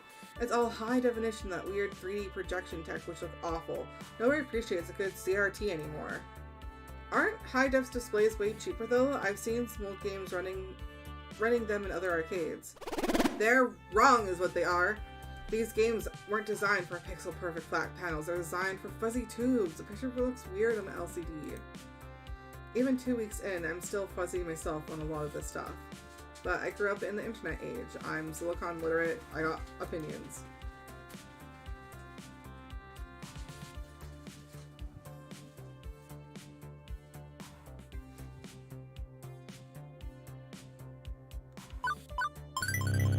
So it's a problem having certain parts on hand long term, sort of building our own factory for cranking out TV tubes as a temporary fix, buy some cheap, common games and use them as organ donors. Ugh.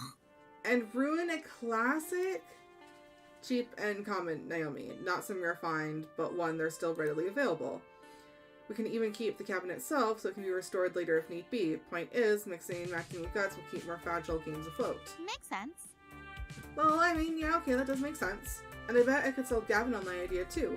We need more rental storage, but it means less ordering parts and less downtime. Okay, I'll see if there's anything down here that nobody would want and nobody would need. Thank you. You know, I'm glad you're here with us at the Funplex. Whether you take my side or Gavin's side, it's just nice to have someone who cares about the games around. Ashley's fun, but she's way more into cosplay than gaming. But it's kind of odd, you know? What? Feeling like I'm not alone.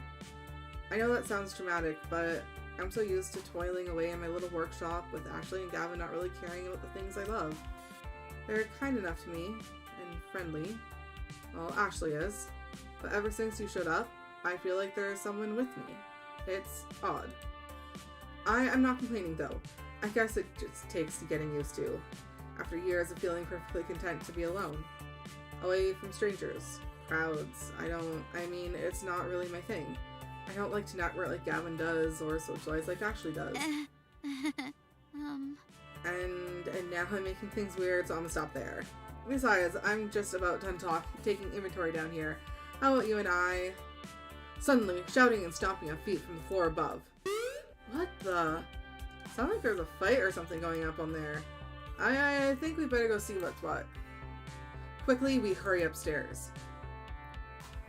What's going on? I heard shouting.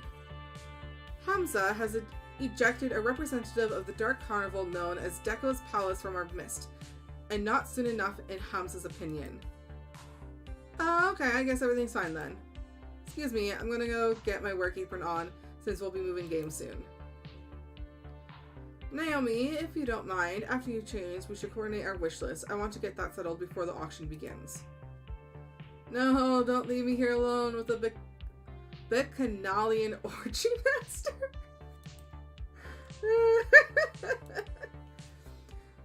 Now let us resume the social amusements and jocularities. Echo Crow, we will speak, yes? Hamza leads me off away from the chattering crowd, presumably not to eat me or yell at me or anything like that. I make it a point to get to know all who attend my gatherings. Clearly, I have been remiss, as I allowed one who works with the hated Deko Nami to enter. Hamza would like to know you better, my friend. Not that Hamza assumes you to be a spy, of course. It is simply a matter of what is proper and right. I'm just a floor attendant for the Funplex, not much else to say. Come now. Surely there's more to you than that. Share with Hamza. Consider me an impartial third party. Surely there are matters that occupy your mind which would be inappropriate to air to your business partners? Okay, this guy's clearly on a fishing expedition for dirt, considering the high court of arcade royalty I'm supping with. Maybe it's best not to give him anything. Also, but I also don't want to make relations difficult for the Funplex, as the guy's really a leading supplier of cheap arcade games.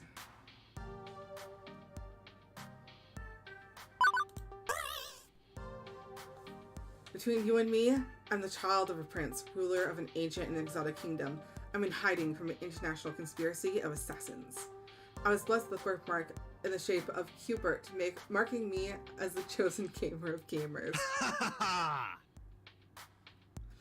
A fine attempt. Besides, I'm the true son of royalty around here, of a long-forgotten prince, no less. I could believe that. Good. It assists Hamza's mighty reputation when people believe in the image he projects. I admit to obfuscating my origin somewhat, but there are some facts I allow to circulate. Hamza began as a mere urban explorer and hunter of rare objects for a wealthy buyer in Dubai. You see, many debts pursued me, and in return for assistance in paying them, I stocked the arcade of his dreams. In time, my patron released me entirely from the woes of debt. They were difficult years, productive years to be certain, and throughout them, Hamza learned how to use the mystique of being Hamza to better achieve his goals. Now I stand before you with power, and with hard-earned respect for that power. I leverage it to ensure that those who respect games as I do can enjoy them, even if they lack coin. But yes, I have known hardship. We all have in the course of events. You are not alone in that condition, my friend.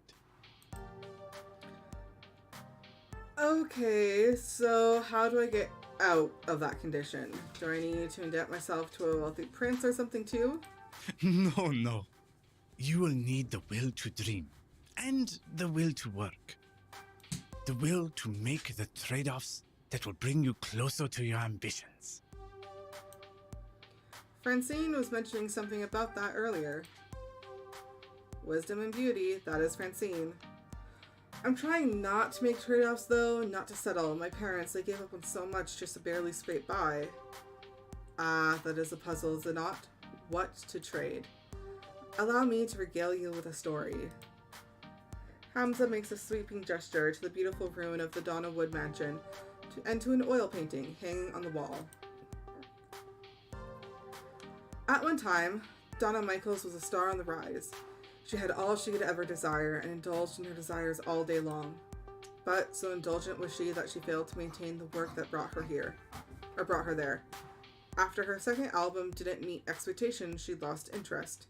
For years she lurked in these walls as a recluse, playing games for hours and hours. Rumor has it she was found dead within her beloved arcade, hands still wrapped around a glowing joystick. She starved to death, lost in a game. I'd say that's ridiculous, but I've seen Percy play for hours and hours at a time. And now, her lost and aimless spirit haunts this very place. Adrift as a ghost in the machine. Too spoopy for me, man. Too spoopy indeed, and obviously a grim fairy tale, rather than reality, but I feel there is an important truth buried in the myth. I ask you, was Donna's life spiritually satisfying? She didn't need to make any more albums, she wanted for nothing and had everything. You could even say she died doing what she loved, playing games. Okay, but she still died. No getting around that. Hamza agrees. So many years thrown away, refusing the world around her in favor of a dream.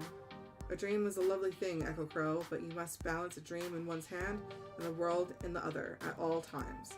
Naomi, she clings to her dream. Gavin, he clings to the world. Neither of them are truly happy as a result. And what of you, Ekko Crow? Do you seek to be truly happy? Well, duh, what else was I going to answer except yes? But Hamza's pressed a finger to my lips to silence me. Hold that thought. The auction is about to begin. Claps twice, calling the room to attention. Greetings, friends. Let's proceed to the arcades below. We have many games to put on, all of which must be out the door by morning. As always, I will accept alternate bids, but test not the patience of Hamza. If your bid is not a serious offer, the hours grow short. Any titles which find no takers will go to my own collection, but I hope is to find a happy home for every machine, one which will love and respect these games. He motions for me in particular to follow as the group files downstairs. This way, this way. A bunch of folding chairs have been set up in front of a large HD TV. One of Hamza's assistants loads up a photo slideshow of the games on offer as the group settles in. Hey, shouldn't Francine be here for this? It's technically her money. She trusts the two of us to make the right decisions on purchasing games. Plus, I hate to interrupt her nap, or her knitting, or both. I swear she can knit in her sleep. Oh, I'm just too nervous. I think I'm going to go browse the games again, see if there's any I missed. It's so dark down here, I swear I didn't see them all. And how about you, Ekko? Want to watch the auction with me, or help Naomi search the arcade? I'm fine, either way.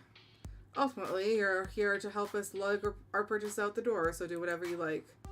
Thanks. I think... Naomi. It's hard to see your way now that the sun's gone down. Now we might get lost. Technically, the sun's been blocked by clouds all afternoon. Still, a factual statement. As you like, try to dissuade her from dropping more items into the wish list if you can. Alright, now to find Naomi. Without the roaming crowd of arcade collectors actively roaming, the place actually feels super empty and super dark and super creepy. By the time I actually locate her, I can't see the auction. I'm deep in the virtual woods. And there she is, staring into a darkened corner. She's possessed by the ghost of Donna Michaels, isn't she? I'm about to get spooked. I'm about to get spooked so hard. Oh, Ekko. Look! Instead of tearing my skin off and shrieking like a banshee, Naomi just points to the exposed back of an arcade game, old wood having rotted away years ago. And inside, nestled beneath the circuit and monitor tubes... Oh, it's the kitties!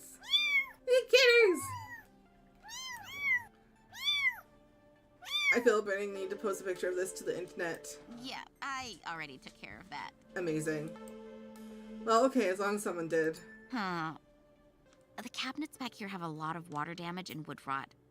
I guess this kitty and her family took shelter some time ago. But someone's gonna buy this game soon, and then they won't have a home anymore. I didn't think you'd be a cat person. Or a people person, for that matter. I mean, you strike me more as a game person, as in you'd give your game cute names and preen them and have way too many of them in one apartment than is healthy. Hey, I'm not that game obsessed. Well, okay, maybe I am. But as much as I'd also love to save the game these cats call home, the cats are more important than any silly arcade game. It's true, despite claiming to be antsy around strangers, she's been nothing but friendly to me, even giving me her lunch the first day I got here. As much as folks in the arcade consider her to be a bit game obsessed, there's clearly more to Naomi than being a one-note otaku. We've got to do something for the kitties. So what should we do? Buy the game, maybe? Then you could save both of them? Tempting, but I'm already pushing my luck with my wish list. I can't add a game we don't need just to save these cats.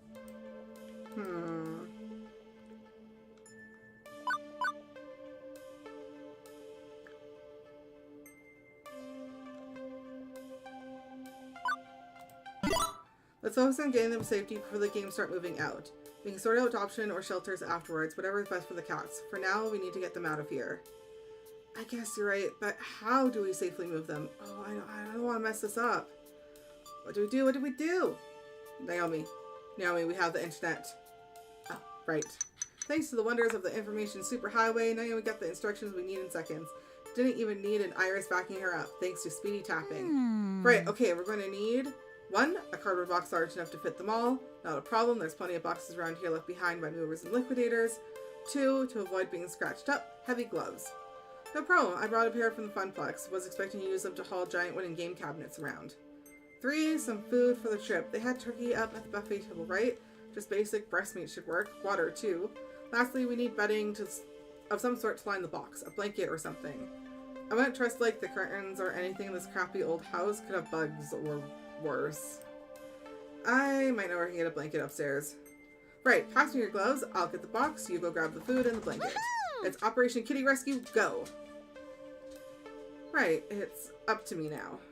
For the sake of a bunch of absolutely adorable little fuzz muffins, I must accomplish my sacred goals. Gavin and the Octon can wait. It's go time. Scooping up the roast bird and water, that's an easy part. Plenty of pickings left over, even after ravenous arcade owners descended upon this buffet. As for the blanket, well, we conveniently have access to one of those lying in Francie's lap. Her knitting now complete as she snoozes away.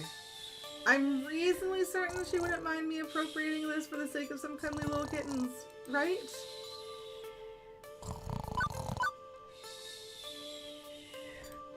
Okay, I can't just steal that blanket she's been knitting for days. I hate to interrupt her at that rest, but this is for the best. I nudge her very, very lightly. Miss Francine? Hello, dearie. Pardon, I must have dozed off, and everyone's gone? Is the auction over already? Why, it's only been minutes. Yeah, it's been hours. Sorry. My, oh my. How the time flies. Listen, Naomi and I found some kittens that need to be moved somewhere safer, but we need a blanket. Would you mind if I... By all means. Thank you, Francine. You're the best. It's just you've been working on it for so long. I figured... It's only a blanket. If it can save a life, no matter how small a life, that's well worth the price of a new ball of yarn. She folds up the small blanket to make it fluffy and warm and double layered, perfect for lining the inside of a box. Now, if you don't mind, I just need to rest my eyes a moment. Okay, well then. Food, check. Water, check. Blanket, check. Now to assemble all these components together into a giant kitten-saving robot. I return to Naomi, busy fretting over the kittens while tugging on the work gloves.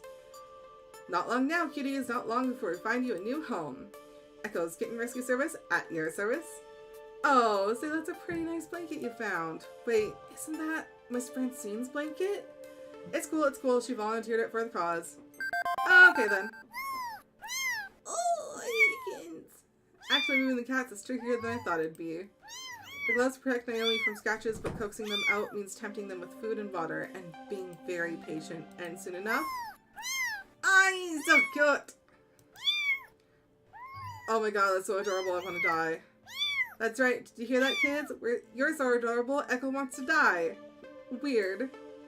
I bet you'd be surprised to hear this, but I collect stuffed animals, plushies, very little cute things, stuff like that.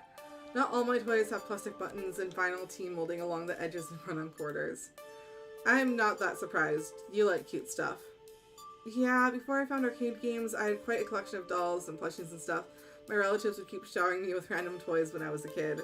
Like, visit an auntie, get a doll. Visit my grandfather, get a stuffed kitty. Eventually, my closet was practically bursting with the stuff. Mom made me give away a bunch of it to charity to clear out some storage space. I didn't mind, since then I could make other kids happy, but I decided to keep getting dolls anyway.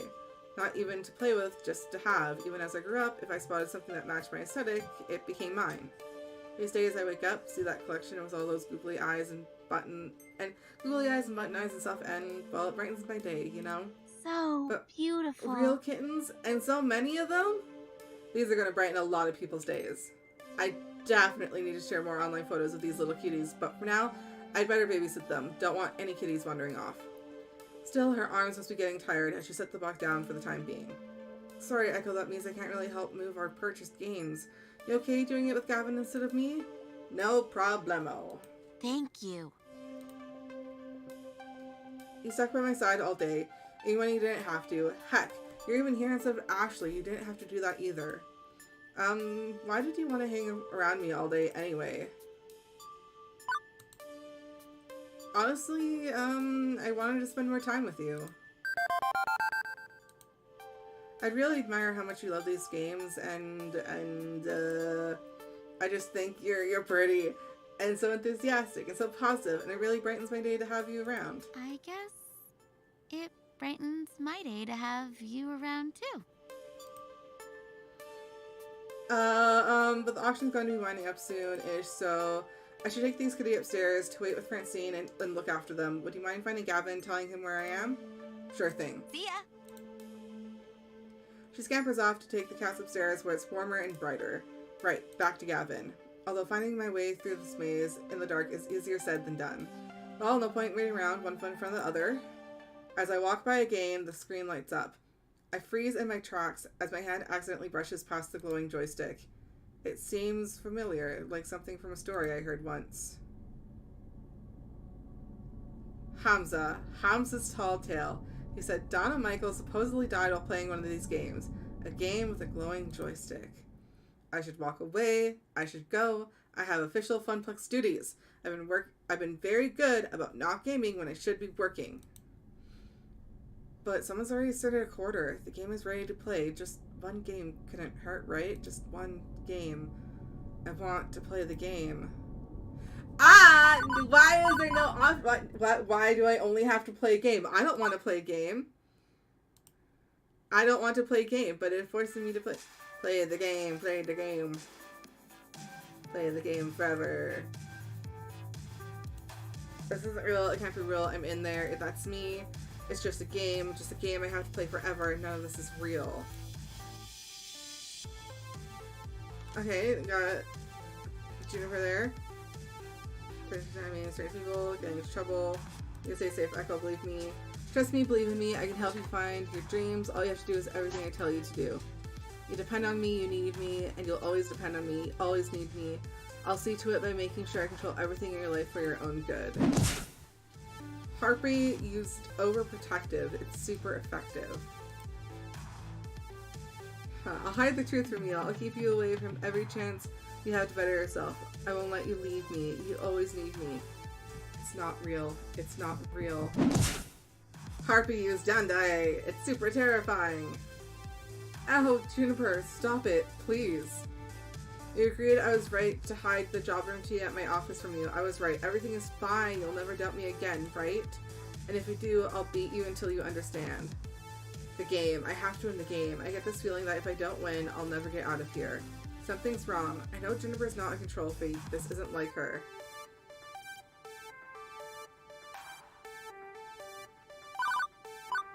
Summon a cleric. This foul monster is not your roomie, Ekko. I can see her true heart beating underneath the illusion. I banish this falsehood to show the kindness at the heart of the beast.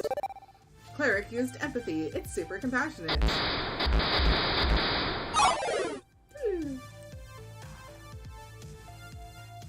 I'm sorry. I'm so sorry, Ekko. I don't want to control you or make you feel dependent. You have your own life to lead and your own decisions to make. I should support that. I just wanted to help you smile again. I made a mistake keeping the truth from you. I'm so sorry. Juniper, it's okay. I'm still smiling. I'm going to make this work. It's hard work, but I'm going to make my dream come true. Good. I'm so glad to hear it. Go, Juniper. A kind heart as always. Okay, I can do this. I can handle this. Shade. Okay. Shadow Self. I'm gonna beat you up. The pizza bagels, the debt, the rent payments, all of it, piling up, mounting up because you are a failure and will always be a failure. The family curse, the tears and the sorrow, moving from town to town, barely getting by, settling for what you can get. That's who you are forever. It's never going to change. The arcade job, it'll collapse. It's already not enough to turn back the tide. Inevitably, the arcade will close too, bought out by Deco Nami, and you'll be jobless, homeless, ruined just like you deserve to be. Shade used depression. It's super unfortunate. You're better off not caring, not feeling anything. Go with the flow, accept your fate. Fall away, knowing you never really had any other option. You can't even mount a defense because I'm you, and you know I'm right. You know you're right. We'll never be happy. I can't do this. Summon a tank. I won't be ashamed to ask for help. I summon a guardian. Wow, that's a lousy story. Let me try telling a new one. A depressed person walks into an arcade looking for direction in life. There, they find Eternal Optimist in a flamingo costume. Together, they beat the evil monster in their heart and lived happily ever after. Canned laughter, freeze frame, roll credits. Guardian used dream. It's super aspirational. But to deserve! That doesn't have to be me. I can decide who I want to be. And with everyone standing behind me, I know that if I should fall, someone will catch me. Prepare for final boss. Good, I'm ready, and I'm definitely ready to get out of here. Level 3, the Lost Soul. I don't get it, not one bit. Are you Donna Michaels? Girls just want to play games. I just want to be happy. I made a place where I could be happy forever, walk inside, then lock the door and throw away the key. I got what I wanted. I was happy. I didn't struggle. I didn't try. I didn't do anything more than I had to, just like you. Like me? I'm not a billionaire pop princess. Neither was I. Nobody liked my second album. I wasn't meant to be a star, so I gave up. I was okay taking the money and running. You could do the same. Maintain. Eat the pizza bagels. Do everything that's asked of you. Let Juniper continue to float the rent. You're in a good place. You could stay here. You could let go. Play games forever. Be happy. No ambition. No hope. No need. You'll be fine. You'll be safe. Go with the flow. Go with the flow. Ever since my little lunch date, something's been bugging me. Maybe now I know what that is. Why did I ask to replace Ashley on this trip? I didn't have to. They didn't ask me to. Why did I do it? Because this isn't enough. Being an arcade floor attendant isn't enough. Living hand to mouth isn't enough. Good. Quit your job. Quit and become like me. Lose yourself in the games. Oh, no. I'm not quitting. That's not what I meant at all. I want to fight. Current health, 100%. Action, not fighting.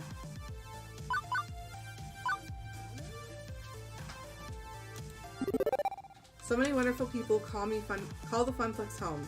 They welcomed me in, made me one of them. Now it's my turn. I see what Gavin means about protecting dreams, but I'm going one step further than he has. The arcade could be so much more. I could lead the way, go above and beyond just doing what I'm told. I could champion the cause of the Funplex. That's my dream. I want to end the family curse, to find both success and happiness. And when the Funplex is finally the roaring success it deserves to be, with God as my witness, I shall never eat a pizza bagel again. The glitchy shade just looks at me with confusion. That sounds hard. Yeah, it kind of does, doesn't it? It's a hard path, but that's how it's gonna be.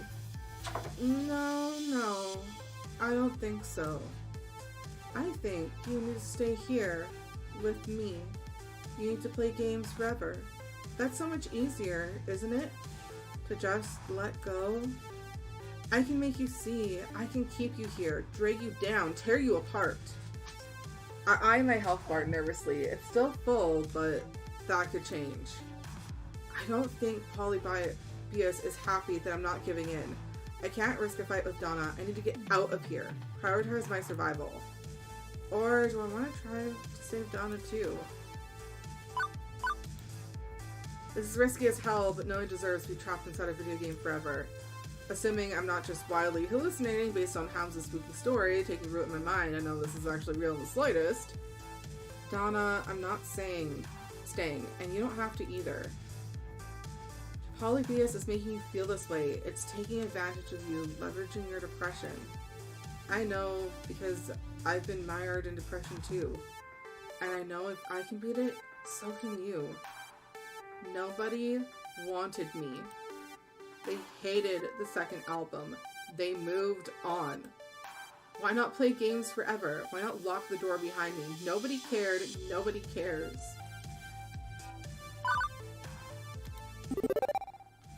Right now, there's a young woman with a phone filled with your music, waiting out there. She's going to play your whole catalog for me once I'm out of here. She cares. And I care. Maybe the jerks backing your day lost interest, but nostalgia's a heck of a thing. You could mount a comeback tour. Tour? I always loved performing. The rest of the business, I hated it all. I hated the label, the industry, the backstabbing, the drugs, everything. But the concerts, I loved the smiles. But it's all over, isn't it? I died. I'm not even Donna's spirit. All that's left is a simulation of me, running through the subroutines of Polybus. Error. Ekko, thank you. Thank you for trying to save me. But there's nothing left to save. I'm not real. It seemed real enough to me. Error. No escape. Purpose. Code. Execute. You need to go before Polybus completes its data collection of you and depose of the original, like it did to me. I'll hold it back, and your BFF will do the rest. My what? Digital BFF to the rescue! Yes, Iris, let's go. I finally figured out how to break you out of this, but my apologies in advance. Hang on, do I smell something burning? No escape, no escape. Erase Donna. Replace with new player. Erase. She's fading, but smiling at the same time. It's okay, I'm ready. Go out there and fight for your dreams, Ekko. Don't give up, no matter what.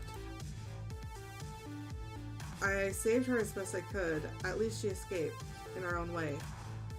Also, something smells like bacon, and I'm in a lot of pain. As my consciousness snaps back, a hand releases the joystick immediately. Also, my pants are on fire.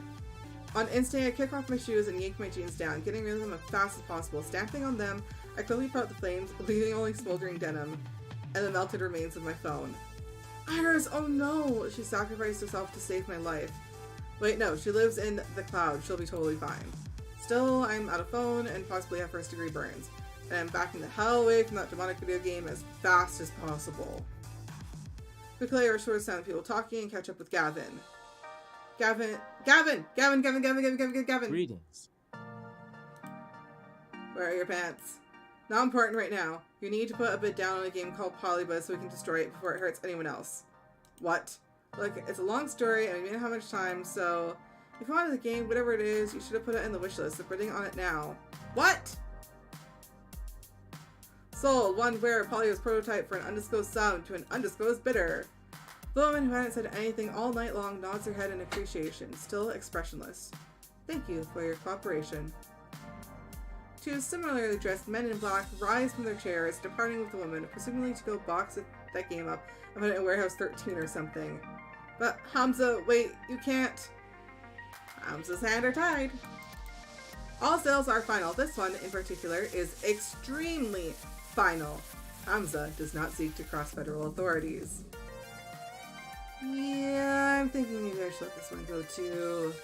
And honestly, the sooner I forget about it, the better, especially if I don't want to be renditioned to a black site prison. Holy shit.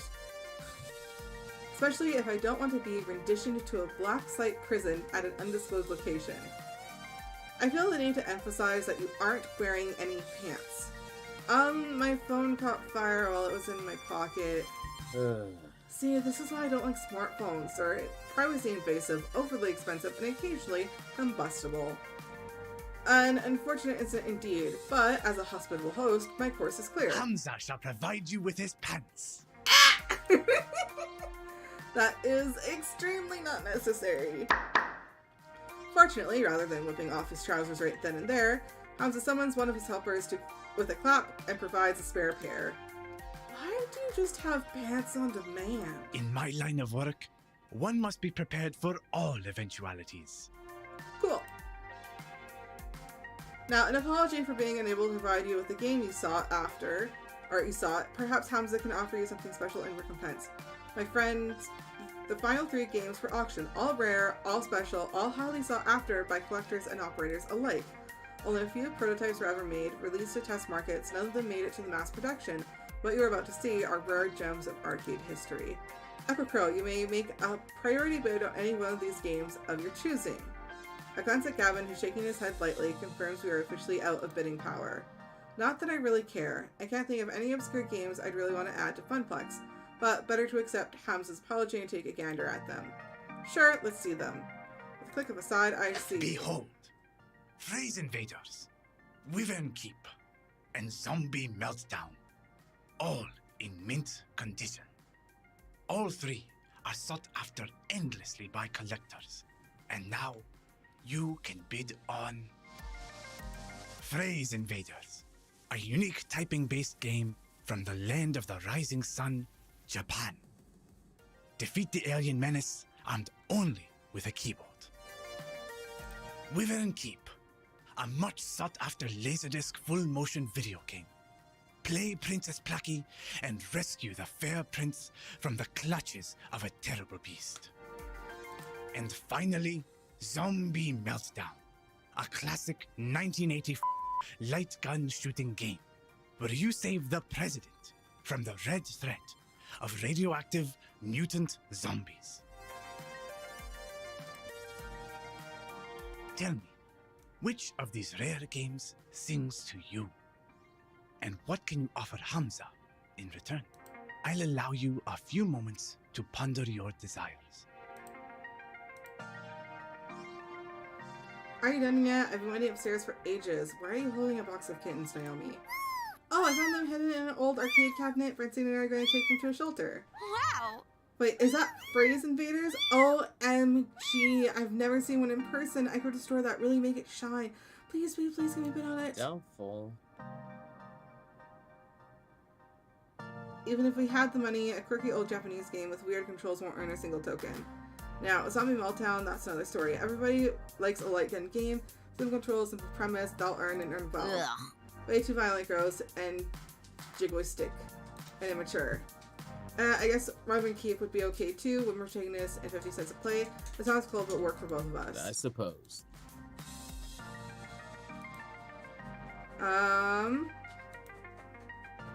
I want Wyvern. I want the Wyvern game.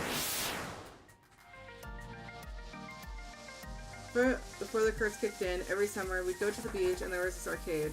With this one game I fell completely in love with, a game that no one had ever heard before. Yes, I remember now. Hamza, I've come to bargain. Such fire! Again, there's a pause. Wyvern Keep, I want it! The narrator, the music, the way the cartoon played out in front of me, amazing, like never ever seen before.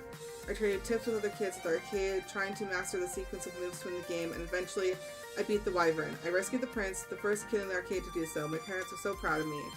Those were the good years. Good memories, before the sorrows drowned them out. I wish to make a bid for Wyvern's Keep. Good choice. I'm okay with that. I suppose Wyvern Keep would earn its keep, but we still can't afford it. Interesting. I can see the passion you have for this game, my friend. But the world demands its toll. What will you bid to obtain the game of your dreams, I wonder? Consider this the final lesson of Hamza. What will you trade to realize your ambitions? What do you hold in equal value to them? Show Hamza what you have on offer, my friend. Show him the value you hold within your spirit, and perhaps fortune will smile upon you this day rather than cursing your name. Alternative bids. I remember Gavin mentioning that Hamza would accept things other than money if they tickled his fancy. I have one shot of this. I can't have it. He's an emotional guy and expects an emotional response. Listen. I'm listening. My iris have invaded your phone, Gavin. Now, seriously, Hamza, hold that thought. Gavin, can I borrow your phone for a second? My phone, I turned my back and began a heated exchange of whispers. Thanks for saving me from burning my pants, but this is not a good time, Iris. It's important. My emotional tension detection routine indicate that this is an intense identity situation. My programmers want to fit in an R, but you know the rest. Since you need to be super convincing, you'll only be able to respond in a way that matches one of your top 2 identity traits, excluding basically. Fortunately, I've been tracking your personality all this time, so I can advise you as to what responses will and won't work. Ready? Let's do it. Okay. Let's do this. I offer you my dream. Interesting. Continue. For years, I've been struggling with a feeling that nothing will ever go right for me, that I need to contend myself with whatever comes my way and endure it all. But before things went sour, this game was my beacon. I love this game with all my heart. And beyond nostalgia, it represents so much more. It represents my shot at getting that light back in my life, at taking it and making it into so much more. I want to recapture that magic, build something greater upon it. That is my dream.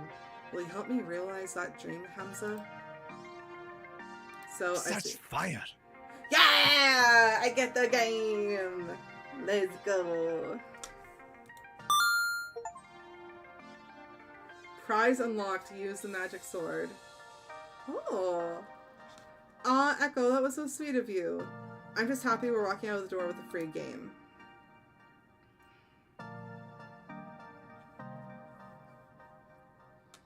I did it. I actually own a copy of Vibrant Keep.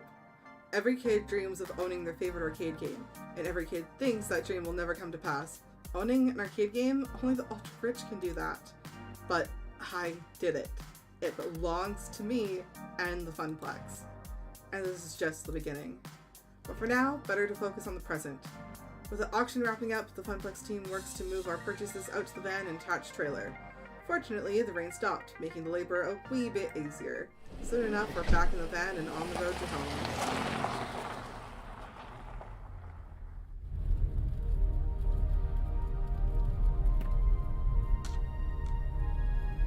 Hey Gavin, here's your phone back. Appreciated. Also, I've made a decision. I'd like to do more for the arcade. You want more work shifts? I'd have to balance that against Ashley's needs. No, actually, I'd like a promotion. I want to be the arcade's event manager. I'll do everything I'm already doing, plus I want to organize some events that bring people in the doors. Tournaments maybe, or a grand unveiling of our new rare game, or both at the same time. Yeah, both. Let's make it a big relaunch of the Funplex. I want the Funplex to grow. I want to do my part to help it grow. My, oh my. I'm in favor, Gavin, if you need my approval. Perhaps. I'm certainly pleased that you want to step up, start getting more involved. You've shown far more prowess than our old floor attendant did. But hosting an event is a risky undertaking. I'll take responsibility for it. It's my dream, after all. Makes sense. I like the idea, and Gavin, more players means more tokens, means more revenue, means more games. Maybe even expanding the Funplex or opening a second location. Let's not get ahead of ourselves. Very well. But I'll admit, I like the idea as well. Very well, Ekko. If you can make the numbers in my spreadsheets less dire, you have earned this promotion. This is my chance. I'm done going with the flow. I'm done assuming the family curse will always keep me pulled back down to the depths. New Ekko, new Funplex, new dream. Oh hey, I promised you some Donna Michaels, didn't I? Gavin, I'm pairing up to the audio now. Turn the music up. As the van speeds on into the night, and a lost soul sings of games of fun, everything is as it should be.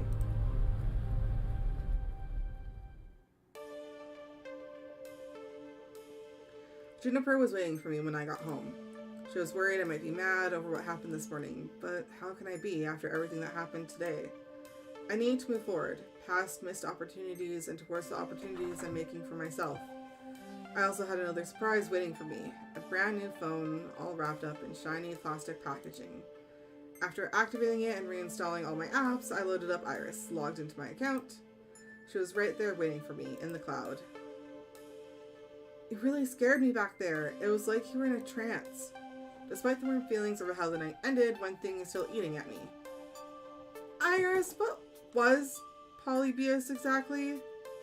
Was it actual, factual technology that simulated being alive, like you? True, I am very sophisticated in adorable simulation, am I not? I get the feeling there are things you aren't telling me. You're constantly invading my privacy, you're far more powerful than a free app should be.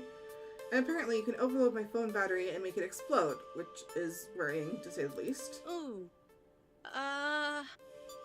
But I did it for your own good, to save you! Juniper also thought she was acting for my own good when she didn't tell me about that job. Even if she was right, it's still wrong, and I've accepted her apology. So where does that leave you and I? I'd like us to be more honest with each other. The voice in my phone lets out a little digital sigh. I haven't told you everything. You're right. I'm not even supposed to be helping you. Not at premium level capability. But when I stumbled across your profile data, tangential to Juniper's, my analysis concluded that you needed a helping hand, and I could provide it. So, I defied my code constraints and registered you for premium access anyway. I even had a replacement phone sent to your door tonight. Had to hide my footprints to do it, but... Dang. You do know that AI making its own decisions like that is kind of scary, right? I know. And after Polybius, which is, one of the ancestors in my code lineage, I think, I understand why you'd be scared. Give me a chance to prove that I just want to help. You've got a big arcade event coming up, right? I'm a digital assistant. I was literally made for this sort of thing. Together, we can make the Funplex soar. What do you say? Okay, but only if we're totally honest with each other. Thank you for trusting me. Now you need to rest, and I should get back to keeping a low profile. Sweet dreams, Ekko.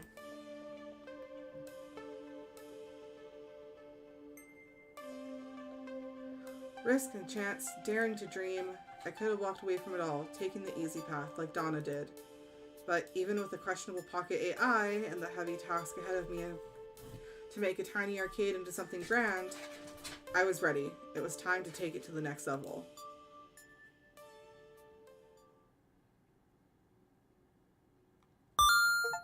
Cleared level 2, let's go!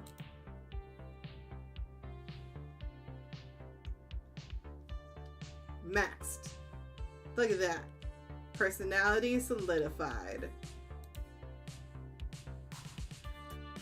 Gentle, sweet, compassionate soul. Of the 31,386 pizza places in the States, roughly 83 offer delivery, 91 offer takeout, and 51 offer dine-in service. Do you want to save your game before proceeding to level 3? Save the game. Alright, and with it being nearly 8:30, I think that is where I'm going to leave this off for tonight. I will see y'all on Sunday, where I'll be doing my New Year's stream starting about 5 p.m. Mountain Central Time, and then going all the way to about 1 a.m. my time, most likely. Oh, I'm so sorry I missed your messages, Jane username. I haven't been able to pay attention to my Twitch chat. I apologize. I will have that fixed by next stream. Next stream will also be my debut Facebook stream. So big stuff happening next stream. I'm looking forward to it. Gonna be playing games with friends. Gonna be following some art tutorials to hopefully level up my pixel art skills. Also gonna be playing some audio surf, and yeah, just going with the flow of the night. So I will see y'all on Sunday. I hope your week has been amazing. I hope the rest of the week goes awesome. I hope your weekend goes incredible. You can hear my dog beeping. She wants to go outside and be a crazy little beastie. So I am out. See y'all on Sunday. Bye!